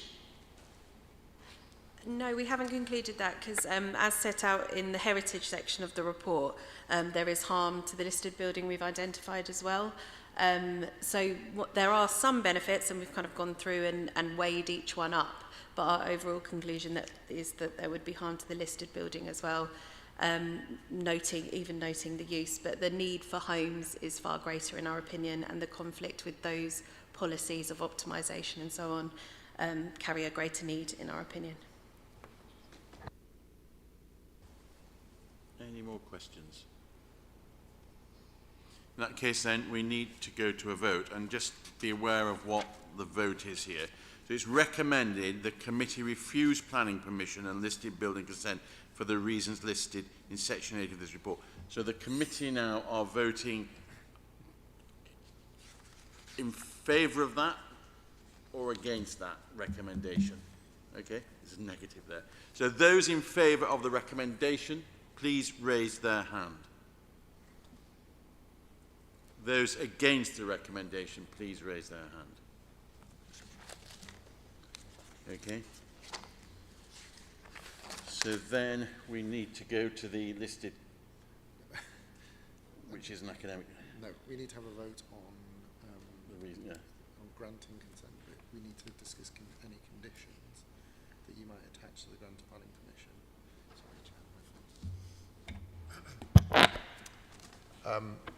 So at present, the committee has voted against the officer recommendation to refuse. There'll need to be a separate vote to grant planning permission, but obviously we need to consider any conditions that you might want to attach to such a grant of planning permission. So I throw that to the committee. Are there any additional conditions that are not here you'd like to include before we vote on whether we grant planning permission? You're happy with the conditions here? There aren't any conditions. I think it would probably be helpful for members to discuss why they're granting permission. So the reasons, because there's a direct conflict with relevant policies, so you'll need to explain why you're overturning that decision and your justification for it. Then with regard to conditions, you could delegate those to officers after that. So also because it's been refused, there aren't any conditions Yeah. there.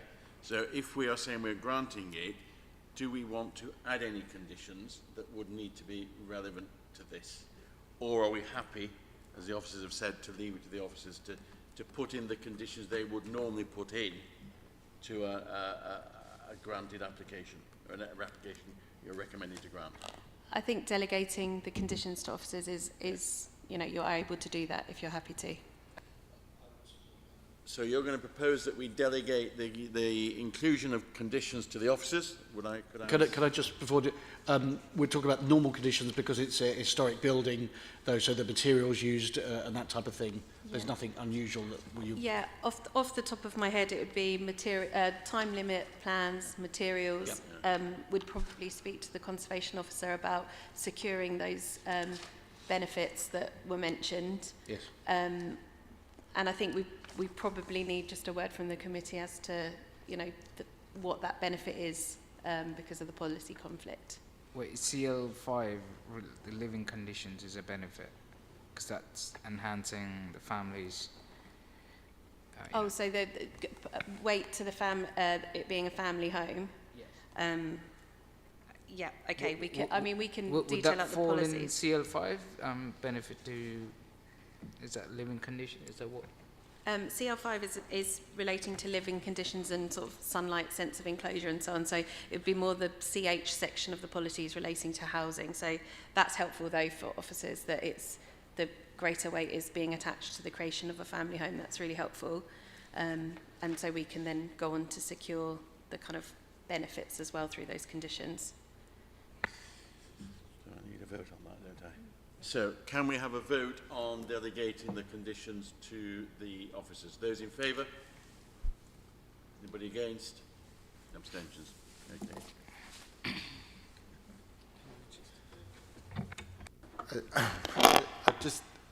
I know you've now taken the vote, but just to confirm that the vote was also to grant planning permission with the delegation of the conditions. Yes. Yeah. And now we can move to the list of building consent. Second part of this, which is a listed building consent. So, it's recommended here that the committee refuse listed building consent.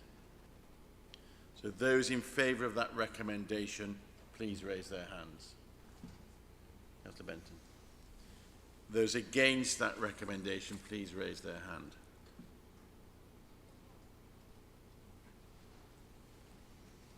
So that is... And then I'd propose to grant, for the same reason, the creation of the family home and delegating conditions to officers through you, Chairman. Yeah. So can I then have a proposer, please, that we delegate the conditions to the officers? Councillor North, seconded by Councillor Rettig. Those in favour? Anybody against? Any abstentions? So I just want to check with the officers. You have everything you need, and that's been formally... Yes, thank you. So planning permission will be granted with conditions agreed with officers and pre-commencement agreed with the applicant for the reasons of a new family home being created at the property. Sorry, that was a... Sorry to make that difficult for you, but thank you. No, but we need to make sure we've got it right. So thank you very much indeed. Can we now then move to the applications that this next one, which is Cranley Gardens? Who is going to present that? Evening, councillors.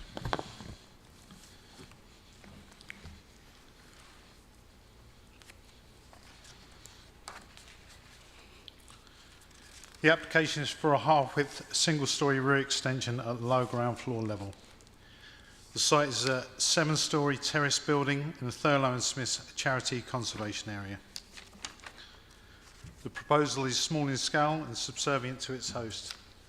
It would not obscure the architectural detailing in the upper floors and therefore how the building is regarded from the public realm. It would integrate with the facade of the existing building due to its scale, form and the materials used in its construction due to the attention that's been paid to its design. For context, the officer has highlighted similar types of development at 35, 21, 23 and 27.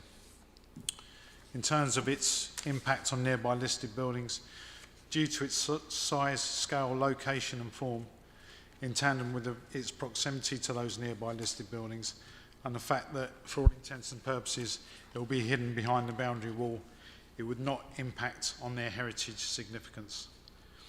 It is worth mentioning that minor excavation works are attributable to this proposal and are confined to the footprint of the proposal. No trees will be removed as part of the proposal. Officers contend that the proposal accords with the local plan policies and is supported by officers with a recommendation to refuse. There were 6 letters of objection, and I'll go through the relevant ones if I may. Concerns have been raised that the development would risk the foundations of the Grade 2 listed buildings on Fulham Road at 130 and 132, and Elm Place 1C, also known as 128. In response, the officer has concluded that the proposed development will be a suitable distance from those listed buildings and buffered by other buildings and boundary walls, stairs and landscaping. The development is small in scale, and these factors mitigate and avoid concerns about subsidence and collapse of ground and listed buildings in the identified neighbouring properties. There's been an objection in respect of the removal of trees. However, for clarification, no trees are to be removed as part of the proposal. There's concern that development does not comply with the requirements of policy CL7 and the basement SPD. This is not basement development, and they are not relevant policies to the determination of this application. That concludes the presentation. Thank you, councillors. Thank you. We do have a speaker on this, and that's Mr. Goodwin. So you have 3 minutes to present your objection. Thank you. Good evening, councillors. I represent the Georgian Listeth Terrace, which is all that remains of the 1820 Fulham Road. We reside on a very soft, loamy, dark soil because it used to be a vegetable patch that supplied the west of London, and we have a lot of subsidence. I had 2 objections even after the report from the director. There's still a risk to the foundations. The digging will be much closer to us. It's only about 3 metres from the wall of the property, and that we're concerned that we haven't seen a structural methodology statement. So that's the first concern. A second concern was about the trees and the effect that a major excavation, if you dig away the soil of half the garden to make room for this bedroom, the effect it would have on the roots of trees, which were extremely high. They reached up to the 4th floor of this property. The report says there will be no trees removed. Is the council aware that these trees have been cut down recently? Did council give permission for these trees to be removed? Because on page 6 of the application, the trees are there. On page 12 of the application, the trees are there. By the time you get to the report on page 17 of the application, the trees are gone, apart from a tree with half its branches. I think I would like to stop there. I still have these 2 concerns, and I think there's a potential issue. I did raise this. I haven't managed to meet with him, but I raised it with Councillor Jem Kemmerly to say that there might be an enforcement issue over the trees, unless the council has in fact given permission for trees to the 4th floor to be removed. Thank you very much. There are no speakers for the applicants, so committee, any questions for Mr. Goodwin, please? Councillor Etty. Thank you, Chair. Question to the objector, Mr. Goodwin. So your objection predominantly is for removal of trees or loss of trees, not the excavation, not exactly the rear extension. Thank you. My objection is based on the risk to our 3 properties by somebody removing the soil, changing the water table, and just the vibration. Our house moves constantly. So it is primarily about protection of the listed building, but we also wanted to protect the trees. We now see it's too late for the biggest trees outside number 33 and 35 Cranley Gardens, but we don't see why that should reward the extension of their property. Thank you. You're 130 on Fulham Road, is that correct? That is correct. Could you, I know I can see on this satellite map, could you explain how far you've, in terms of the garden measurement, in terms of the meters or however you want to measure it, could you briefly describe? I'm in house number 130, but I'm also representing 132, who've been my neighbours for very, very many years. 132, the back garden wall of 35 Cranley Gardens is the same wall as the end of 132 Fulham Road. In other words, 132 Fulham Road goes north, and you've got 132 and a half in the bottom third, 35 in the middle, and 33 Cranley Gardens running up the side, the west side of 132 Fulham Road. So it's very close to the property. The back garden wall, if that was to move, it could move the whole property. And they're within about 3 meters of that in their excavations they intend to dig. Because you don't just dig where the room's going to go, you have to go further to be able to make the steps and do all the other works. You can't just dig down, digging into the ground to build a room. Any more questions? Goodwin? Okay, thank you. Questions to the officer? Who would like to ask a question? Councillor North? Thank you. We've just heard from the objector. The two main things here is the actual report for structural damage and the issue of the trees. I wonder if you can clear those both up for us. Yes, certainly. I mean, won't comment on trees that may or may not have been there in the past. I'm going by the plans here, which you can all see above. If you look at the root protection area, it's not the best drawing, but I'm going to stand up, sorry. So the top left of the garden on that right-hand image is where the tree is. And usually any protection measures we'd seek to be within a root protection area, which is usually just proud of the crown of the tree, and the proposal is some goodly distance for it. I think it's worth mentioning, obviously, it's scale, type and kind of proposal. We've got an extension here with a footprint of 23 square metres, so it is extremely modest.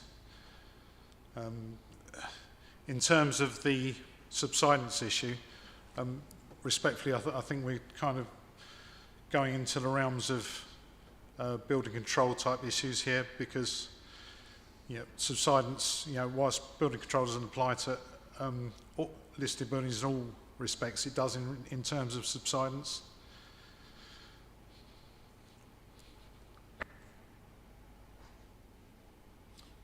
Could you then just give the committee confidence in the issues raised by Mr. Goodwin in terms of potential damage to water, risk of the properties are covered in the planning application or in any conditions?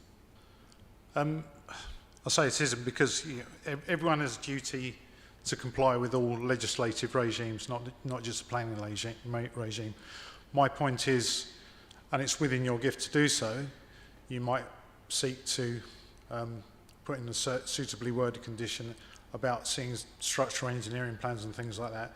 My concern about that is, first of all, you've got primary legislation that already controls this, i.e. Section 1 of the building regs, Schedule 1 of the building regs. And you're also, if we do ask for such a condition, i.e. a schedule works before they make a start, then you're asking planners to comment on what is in effect an engineering issue. So.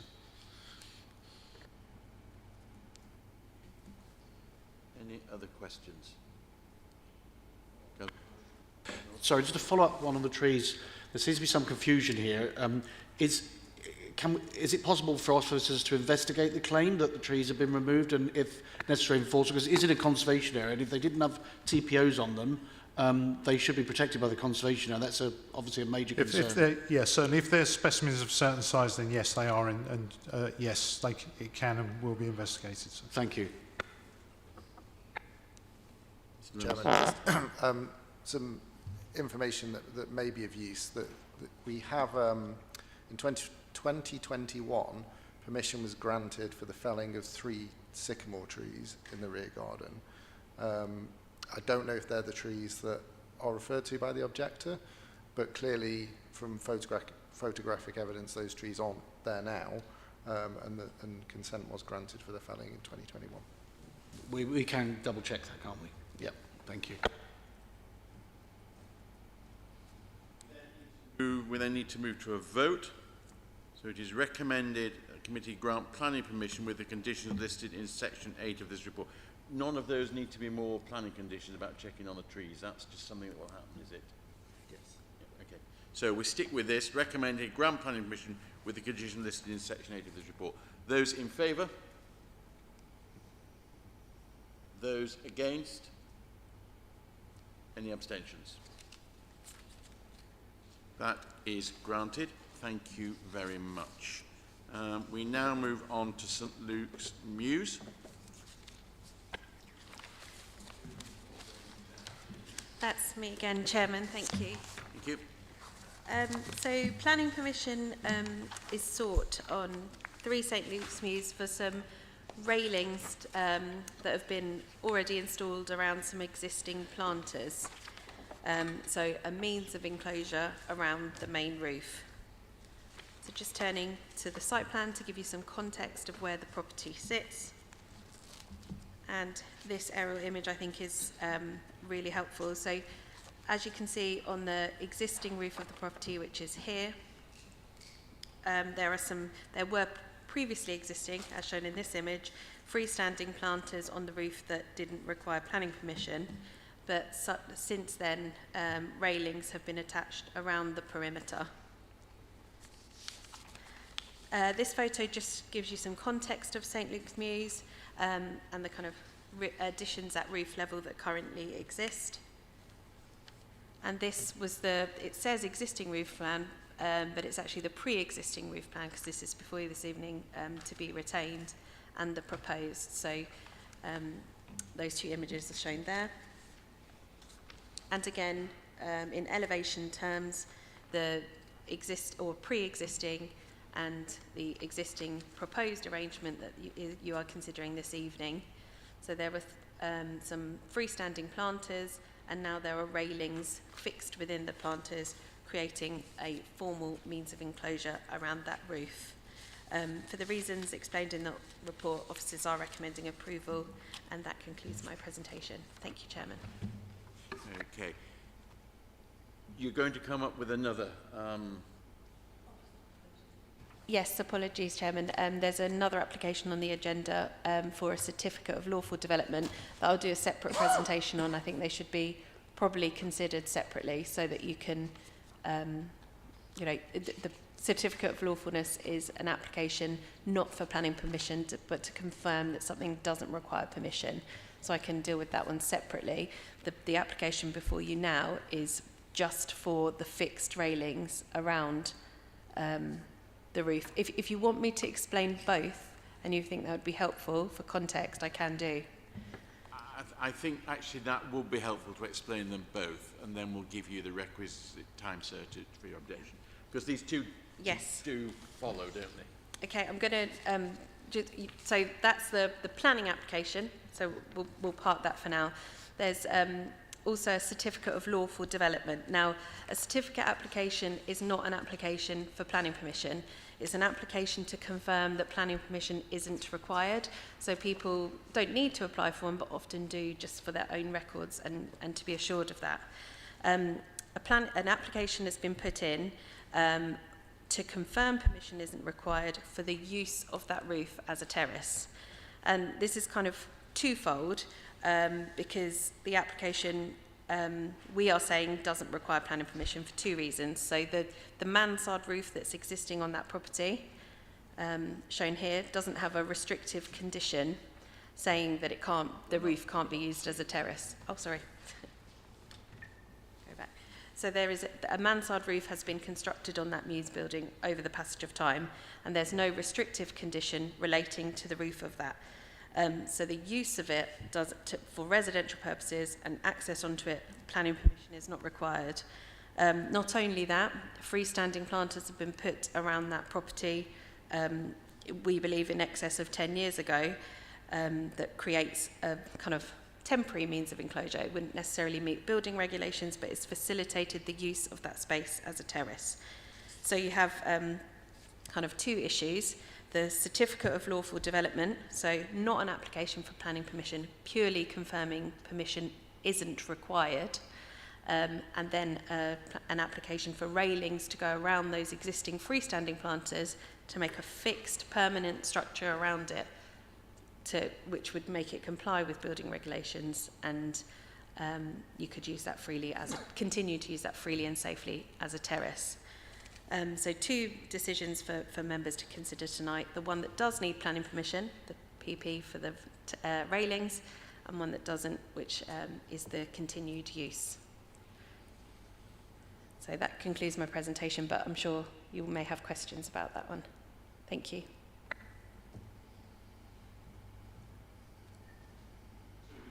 We do have a speaker as an objector, and that's Mr. Neil. So I will be generous with your time because there's two applications together.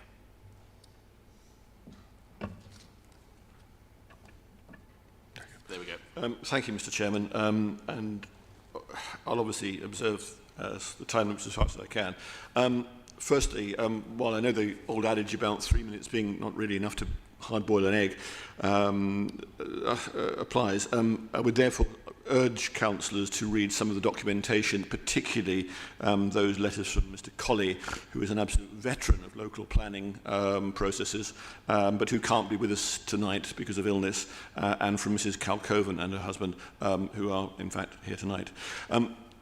Chairman, I and many others are objecting strongly to this first application and also to the second application connected with it. Our near neighbour wants retrospective authorisation for fixed roof railings and planters erected without permission, and is also arguing that use of the roof as a terrace be confirmed, an application which should really have been considered first. Now, we don't dispute his good faith in this issue, but given the order of business tonight, there is currently no confirmation, and therefore this application must be treated in that light. So our contention here is, firstly, that the increased use of the roof implied by permission for fixed railings and planters would impact adversely on many others, and therefore should be rejected, or at the very least made subject to conditions. There are 14 objections before you, not just from long-term householders, such as myself, but also local housing association tenants, as well as the owners and residents of one of the nearby multi-occupancy houses nearby. And I call your attention to the Housing Trust Office's assessment of the impact of development on their tenants. All told, 27 people live in the closest homes, including, for what it's worth, residents with architectural qualifications and planning experience, two of whom are here tonight. Together with my downstairs neighbours at 204 Westbourne Park Road and those at number 202, I'm probably the nearest to the Muse buildings. My study, a bedroom and my bathroom are just yards away, nearer in fact to me than some members of the committee are tonight. The increased use of the Muse roof resulting from permanent fixtures will mean we suffer overlooking, as well as the loss of privacy, increased noise and light pollution. And this is ever more apparent in the era of Airbnb and climate change, bringing more people outdoors in warmer weather. The rear of our homes is a refuge from the noise of the main road, Westbourne Park Road, and we desperately want to preserve that from the creeping development by stealth we've seen in recent years. Because, Mr. Chairman, we argue that the planning process in these two streets regarding roof terraces and other developments is in something of a muddle and needs clarifying. In our objection to the next item, 2304716, we argue there is inconclusive evidence that there's been clear approval for the use of the roof of 3 St Luke's Mews as a terrace. Another argument against this application for fixed railings and planters. We are also highly concerned that officers are placing so much emphasis on the fact that non-fixed items, essentially garden furniture, have been placed on the property's roof in recent years, and this is adduced as evidence of existing use and hence for permission for fixed railings, etc. Now, on numerous occasions, I and others have drawn attention to such items being placed on various roofs in the Mews, only to be told that as they are not fixed, the council could not intervene. Now, however, they're being cited approvingly as part of an ongoing process to confirm permission for a roof, terrace, and fixed railings, and so on. These circular arguments should surely have been resolved first tonight, because they could have implications across the borough, as I'm sure councillors appreciate.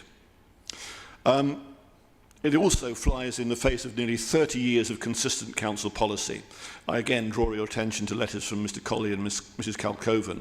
From 1996, planning conditions that preclude roofs being used for terraces have been imposed on various of the Mews properties, at, for example, numbers 11 and 13. More recently, in 2006 and 2016, I gather, planning permissions were granted at numbers 1 and 5, i.e. either side of number 3, with the condition that those roofs, quote, should not be used at any time as a roof terrace. Well, if this is so, the planning department really should clarify why fixed railings and planters should be permitted in between them at number 3. The next item really should clarify matters, and it could have been resolved first. Finally, Mr. Chairman, in this section, point 6 of your director's report says that one of the decisive issues is, quote, whether the proposals would ensure the living conditions of the occupiers of nearby properties would be safeguarded, unquote. I believe the many objections to this application testify to the fact that they would not, and ask councillors to reject this application, or at the very least impose conditions. Thank you. Thank you very much. So I'm now going to give Mr. Murphy an opportunity to speak. Similar, I'll allow you the similar sort of lenient with the time if you cover them both. Thank you, Chair and committee members. So I'm going to address the planning permission first, and then follow on by addressing the certificate of lawful development. So we're very pleased that the planning application relating to the installation of railings and fixed planters has been recommended for approval. For absolute clarity, this planning application does not seek permission for use of the roof as a terrace, as an amenity space. It only seeks permission for the erection of physical railings and planters. The next agenda item tonight after this one relates to a lawful development certificate application, which I'm confident will establish that the use of the roof terrace as an amenity space is lawful.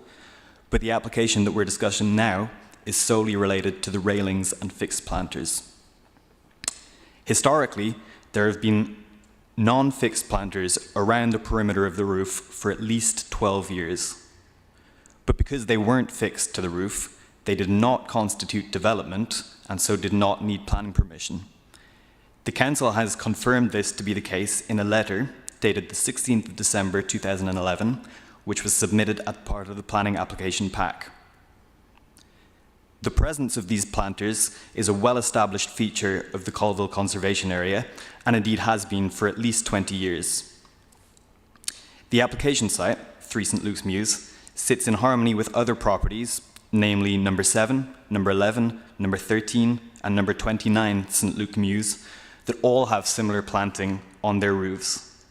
So getting to the crux of the issue, the reason for this application is that, unfortunately, the movable planters, which had been in place for the last 12 years, fell from the roof in a bad storm in February of 2022.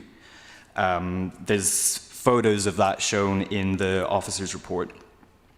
So the decision was made by the applicant to install railings and integrated fixed planters. The railings are no higher than the height required by building regulations for health and safety and are hidden within the planters and planting. The purpose of the railers is firstly for the safety of the public who are walking, driving and cycling along St Luke's Mews, and secondly for the safety of the building's residents who are lawfully allowed to use the roof terrace of the property as an outdoor amenity space, as we'll discuss in the next agenda item. So to echo the point made in the planning officer's report, in terms of impact on the conservation area, there will be no harm. Rather, the character of and the appearance of the conservation area will be preserved, so the application meets the national and local planning policy requirements in that respect. We appreciate that there have been a number of concerns raised about the purported impact of the railing and planters. In response, I'd like to reiterate the points made in the application, that the railings and planters have been designed so that there will be no impact on the sunlight daylight of surrounding properties as they're set back sufficiently. And in fact, the railings and planters would actually serve to limit any potential overlooking and noise disturbances impacts by providing a buffer. So in summary, this application will not result in any visual harm or amenity impact to the surrounding properties, and it will have no impact on the character or setting of the conservation area, but what it will do is create a safer environment for the public along St. Luke's Mews and for residents of the building. On this basis, I would encourage members to vote in line with the officer's recommendation and to approve the application. So moving on to the lawful development certificate. What a lawful development certificate is a legal document. It's not a planning permission, and so the scope of the matters that can be considered are entirely different. To demonstrate that a development is lawful, what the applicant needs to do is to provide evidence to the council that the site has been used for the use in question for a continuous period of 10 years. So to demonstrate the lawfulness of the roof terrace at 3 St. Luke's Mews, we've provided a range of evidence, including Google Street View images dating back to 2012. These are all time-stamped and show temporary planters along the terrace boundary. We've provided quite generous with time on both of you. Can you bring your submission to a close, please? Sure, no problem. To finish up, we would just note that 14 objections have been received in response to the lawful development certificate. As the officer's report helpfully addresses each of these comments in terms, but in summary, none are relevant to the lawfulness of the use of the terrace, and none have challenged the evidence at hand. Thank you. So now, committee, you have a chance to ask questions to the speakers. Can you be clear what you're asking the question about, please? Who would like to ask a question? Councillor Retty.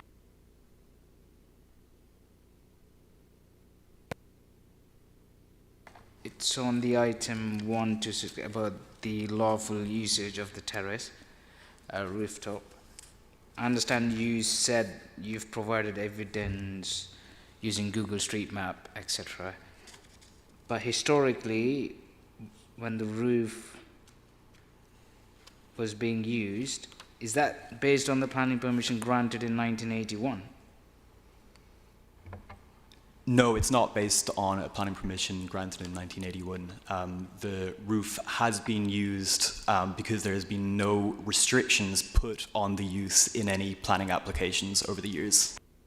So essentially that would apply to all residents in the Mews then?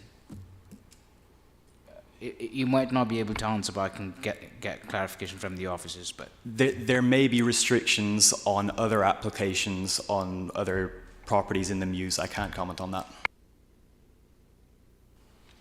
More questions of the speakers? Councillor Benton. Thank you, Chair. Just stop doing that. Of the objector, sorry, this is about the second application, the lawful use application.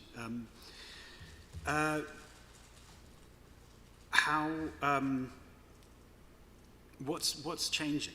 Like, I mean, if it's been used as a roof for at least 12 years, I mean, assuming you accept that, what is the difference of this application? Were this application to be granted? How is that going to impact residents and in any kind of way more than just having temporary planters and whatever the resource has been so far?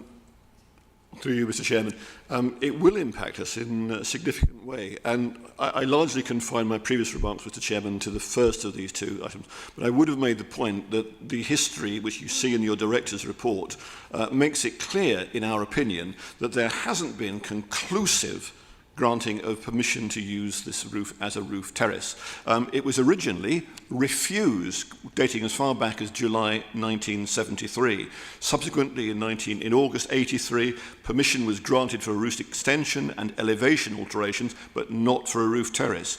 In July 2008, there was permission granted for a basement, further alterations to the roof, and your director says there was no conditions imposed upon this application, either restricting the use of the main enlarged roof as a roof terrace, but nor does there appear to have been any clear attempt to reverse the refusal of permission for roof terrace in 73. There was an investigation in 2011, and this is, I think, quite crucial.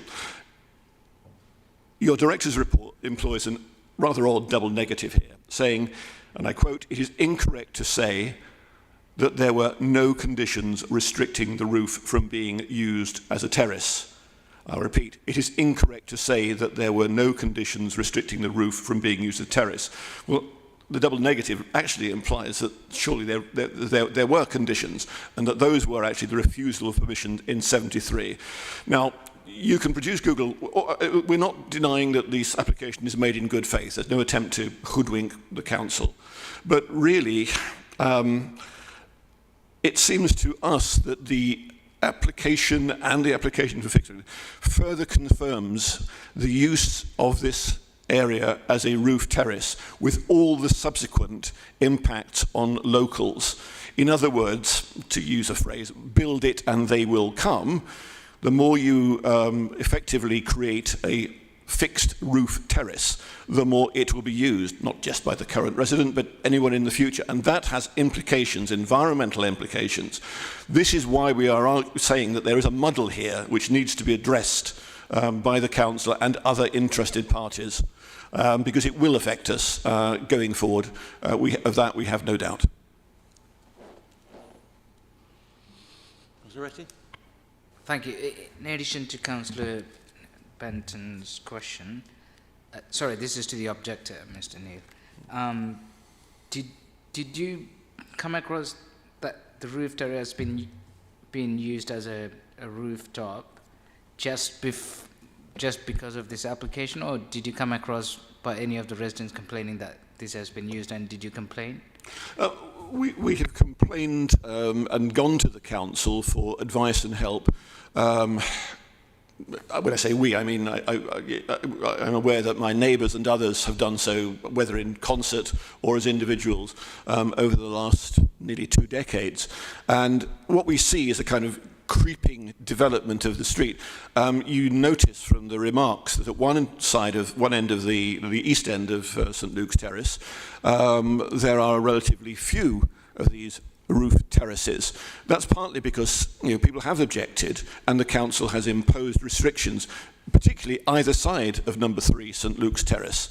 What is now happening is that we are confronted with the use of non-fixed items being part and parcel of the argument in favour of confirmation of a lawful use. Well, if there was a lawful use, it seems to us that there's no need to go, to start going back for confirmation. It would have been quite clear. I think the problems that the council officers have here is that it is not clear. We argue that there is existing refusal for conditions for a roof terrace, that really should be paramount. Whatever happens, there needs to be a clear examination of the issues here, and I think that's what we would really ask councillors to vote in favour of. Thank you. Question to the applicant. So you can see the comment from the objector that there's no evidence to rooftop being approved. As you can see, in 1973 it's been rejected, rather refused.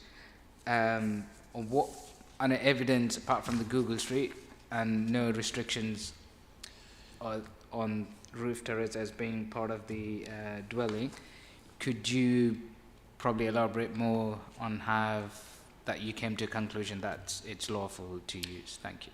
Sure, absolutely. So we're not disputing the fact that in 1973 there was a refusal for the use of the roof terrace. However, subsequently there has been several significant alterations to the building itself, such that the building is now completely different to the building as it was in 1973.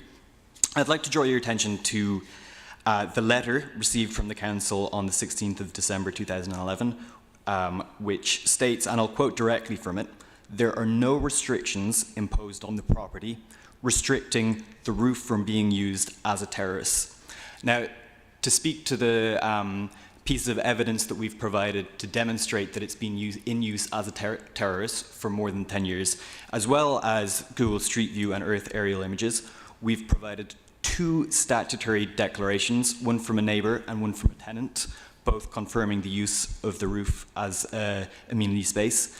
We've also provided inventory checks from the years 2012, 2017 and 2019, conducted on behalf of the various tenants who have lived in the property over the years, which clearly show that on all 3 dates, the roof terrace was accessible, providing an amenity space with plant pots, boundary planters, and artificial lawn and outdoor furniture.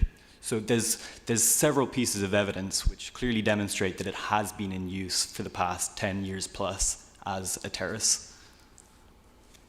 Can I come back on that, Chairman? Briefly. Thank you very much. I've lived in my property since the early 80s, and my housemates have preceded me by a good decade. We have used our flat roof on occasion. We may not have Google Earth evidence, but dodgy haircuts are evident in 1970s photographs, let alone flared trousers, and the same goes over the subsequent time. But we wouldn't put that forward as evidence that we are entitled to planning permission or for confirmation of a roof terrace.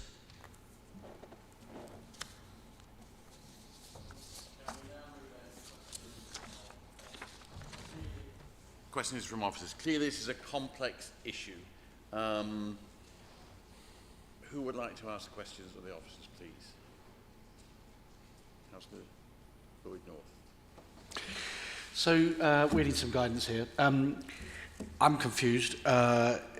Does this property have permission properly, or is it just that it's established over years, is being relied on, is the first question? So planning permission isn't required to use the roof as a terrace. There's no restrictive condition on that mansard roof. And I think it was a valid point about the use of the properties nearby.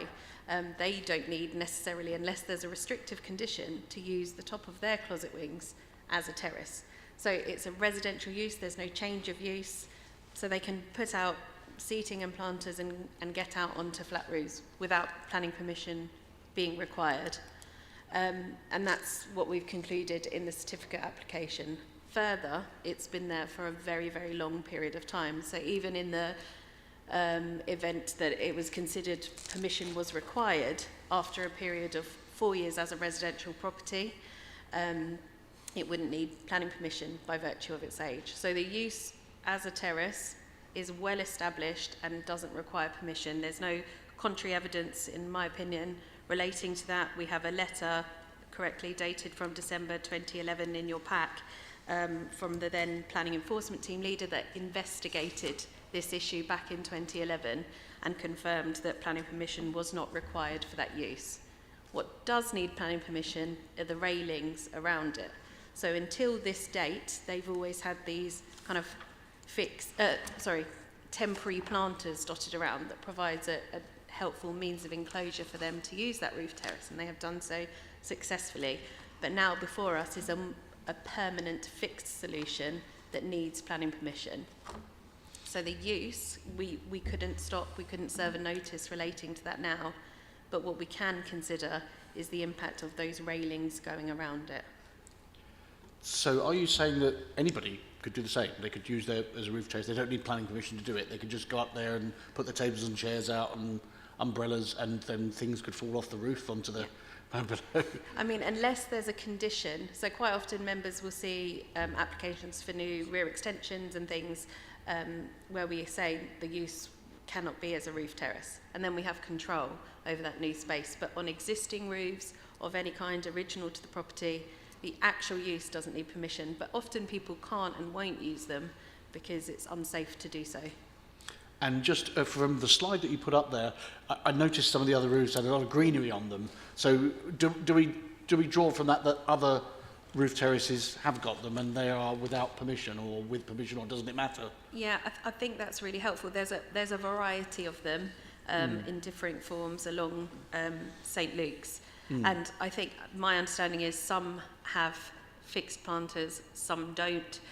Some have been refused planning permission because it will be, they come in for a brand new roof terrace on top of an existing roof and the railings around it, and then we've got sort of greater control for the reasons we've kind of slowly got to.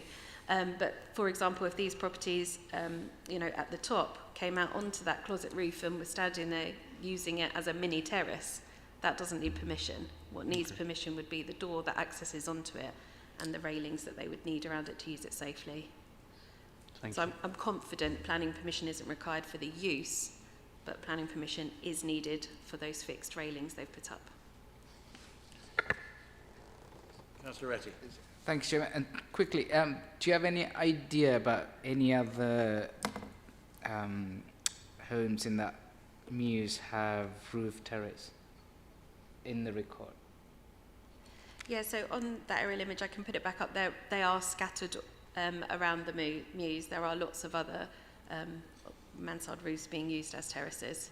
So it's definitely not uncommon, and our existing property is kind of well established in terms of the use.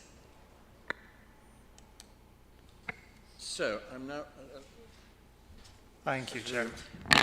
If we were, I suppose I'm asking this as speculations to help my own understanding, I suppose, of the situation. If we were minded to approve planning permission for the installation of the railings, would we be able to add a condition restricting the use of the newly enclosed space as a terrace? No, that wouldn't be reasonable because of the established use. I mean, if you were, I'm trying to think, the railings, you need to be considering the visual appearance of them on the roof. And I mean, it's really difficult because the planters were there facilitating that use, but they weren't fixed. So you could potentially consider the impact those railings would have on living conditions in terms of creating a more permanent means of enclosure around the roof. But how reasonable that is, you know, you have to weigh that into the balance because the use is well established, live, there's evidence to that effect. And, you know, we have a letter from the Council's own planning enforcement team showing that. Thank you. So, Councillor Benton. Thank you, Chair. This is just to be very clear, really, just in my own mind. So I'm assuming the argument that making it safer and therefore more likely to be used is not, I'm assuming this is not something that could be used as a justification to refuse, right? Because that seems to be what part of the argument being made here is that, well, you know, if you make it safer, people are going to use it, build it, and they will come. And but I feel like that's not something we could really consider in a planning context. Tell me if I'm right. So again, another really good question, because it could be taken into account, but then conversely, the existing use can continue as it is with movable planters that we've been shown to be unsafe. So it's, you know, a double-edged sword in that sense. Thank you. And another, just a quick one. It's just, I mean, the other thing is like surely environmental health. If we're talking about the disturbance that would come from, you know, suddenly people are going up there much more often, having parties every weekend and all of that, then my intuition is that it's not really, that's an environmental health issue, that's an enforcement issue, that's not something that we should really be thinking about in planning. Yeah, absolutely. Yeah. We have other powers in place if there is a noise, nuisance or disturbance to safeguard residents. Thank you very much. Thank you. I think we've given this a really good discussion. I just want to make sure that members are clear what they're voting on. We've got two votes here. One is for planning permission for the railings, and the second is for the Clwyd. So we're now going to go to the first one of these, which is planning permission for the railings. So this is application 04716, and it is recommended the committee grant.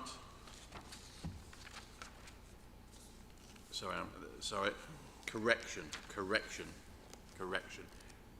That was a clue. We need to go back to, first of all, sorry, my mistake, to application 05147. And that is the application to install railings and associated planters around the roof terrace. So that it is recommended the committee grant planning permission with the conditions listed in section 8 of this report. All those in favour, please raise their hands. Anybody against? You see that? That is granted.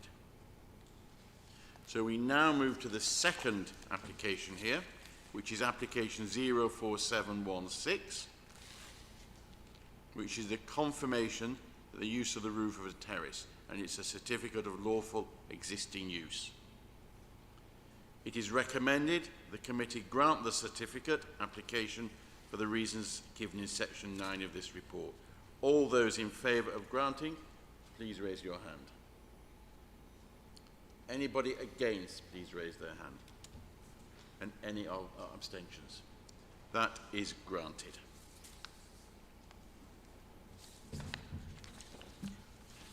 So we're now going to move to the application with no speakers, but I think we need a 2-minute comfort break.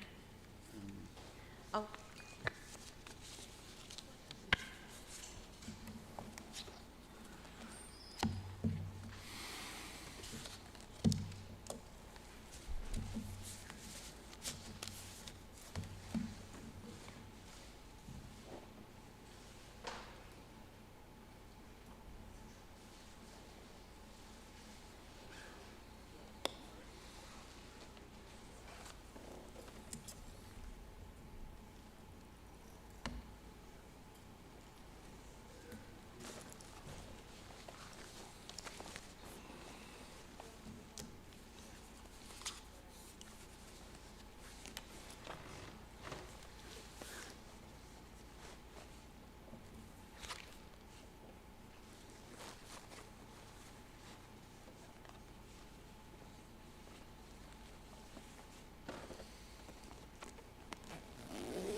Okay, we're now going to move on to the next application, which is for Bramley House. There are no speakers from this, so there will be a very just simple, brief couple of lines, and then we'll go into questions. Thank you. Yes, thank you, Chairman. So planning permission has already been granted for a very, very similar development as explained.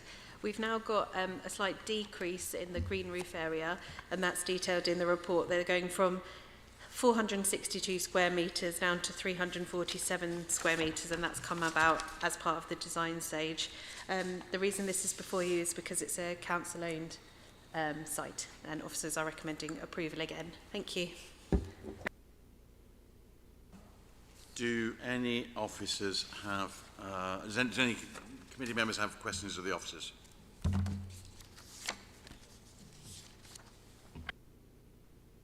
Just a quick one, really. It was about the railings, like increased height of the railings. Is it something that has been, there's a reason for it, or is it just improved safety? Exactly that, to improve safety. That part's already been approved, and there's no change to that. So you're just considering the changes to the green roof. Thank you. Any further questions? In that case then, can we please go to a vote? And it is recommended that the committee grant planning permission with the conditions listed in section 8 of this report. All those in favour, please raise your hands. Any refusals? Any abstentions? Thank you. That is granted. We now move to 240 Earls Court Road. Who's going to give us a quick... Thank you, councillors. It's advertising consent alone. Just want to highlight that point. And it's installation of an orange retractable awning with white lettering, installation of signage, installation of one externally illuminated fascia sign and one externally illuminated projecting sign. Probably the best visual example is in your pack, actually, if you've got the same one I have. Thank you. Any questions from committee members? I'm taking that as a no, so we can move to a vote. It is recommended that the committee grant advertising consent with the conditions listed in section 8 of this report. All those in favour, raise your hands. Councillor Doran, are you raising your hand? Yeah. All those against? Any abstentions? One abstention. That is granted. We now move to 26A Queensgate. Who's going to give us a sentence or two on that, please? I am, Chairman. So this is an application, it's a two-storey Mews property. The application is for a basement and for alterations to doors and windows. I'd just like to draw your attention to the addendum report, which recommends 2 additional conditions.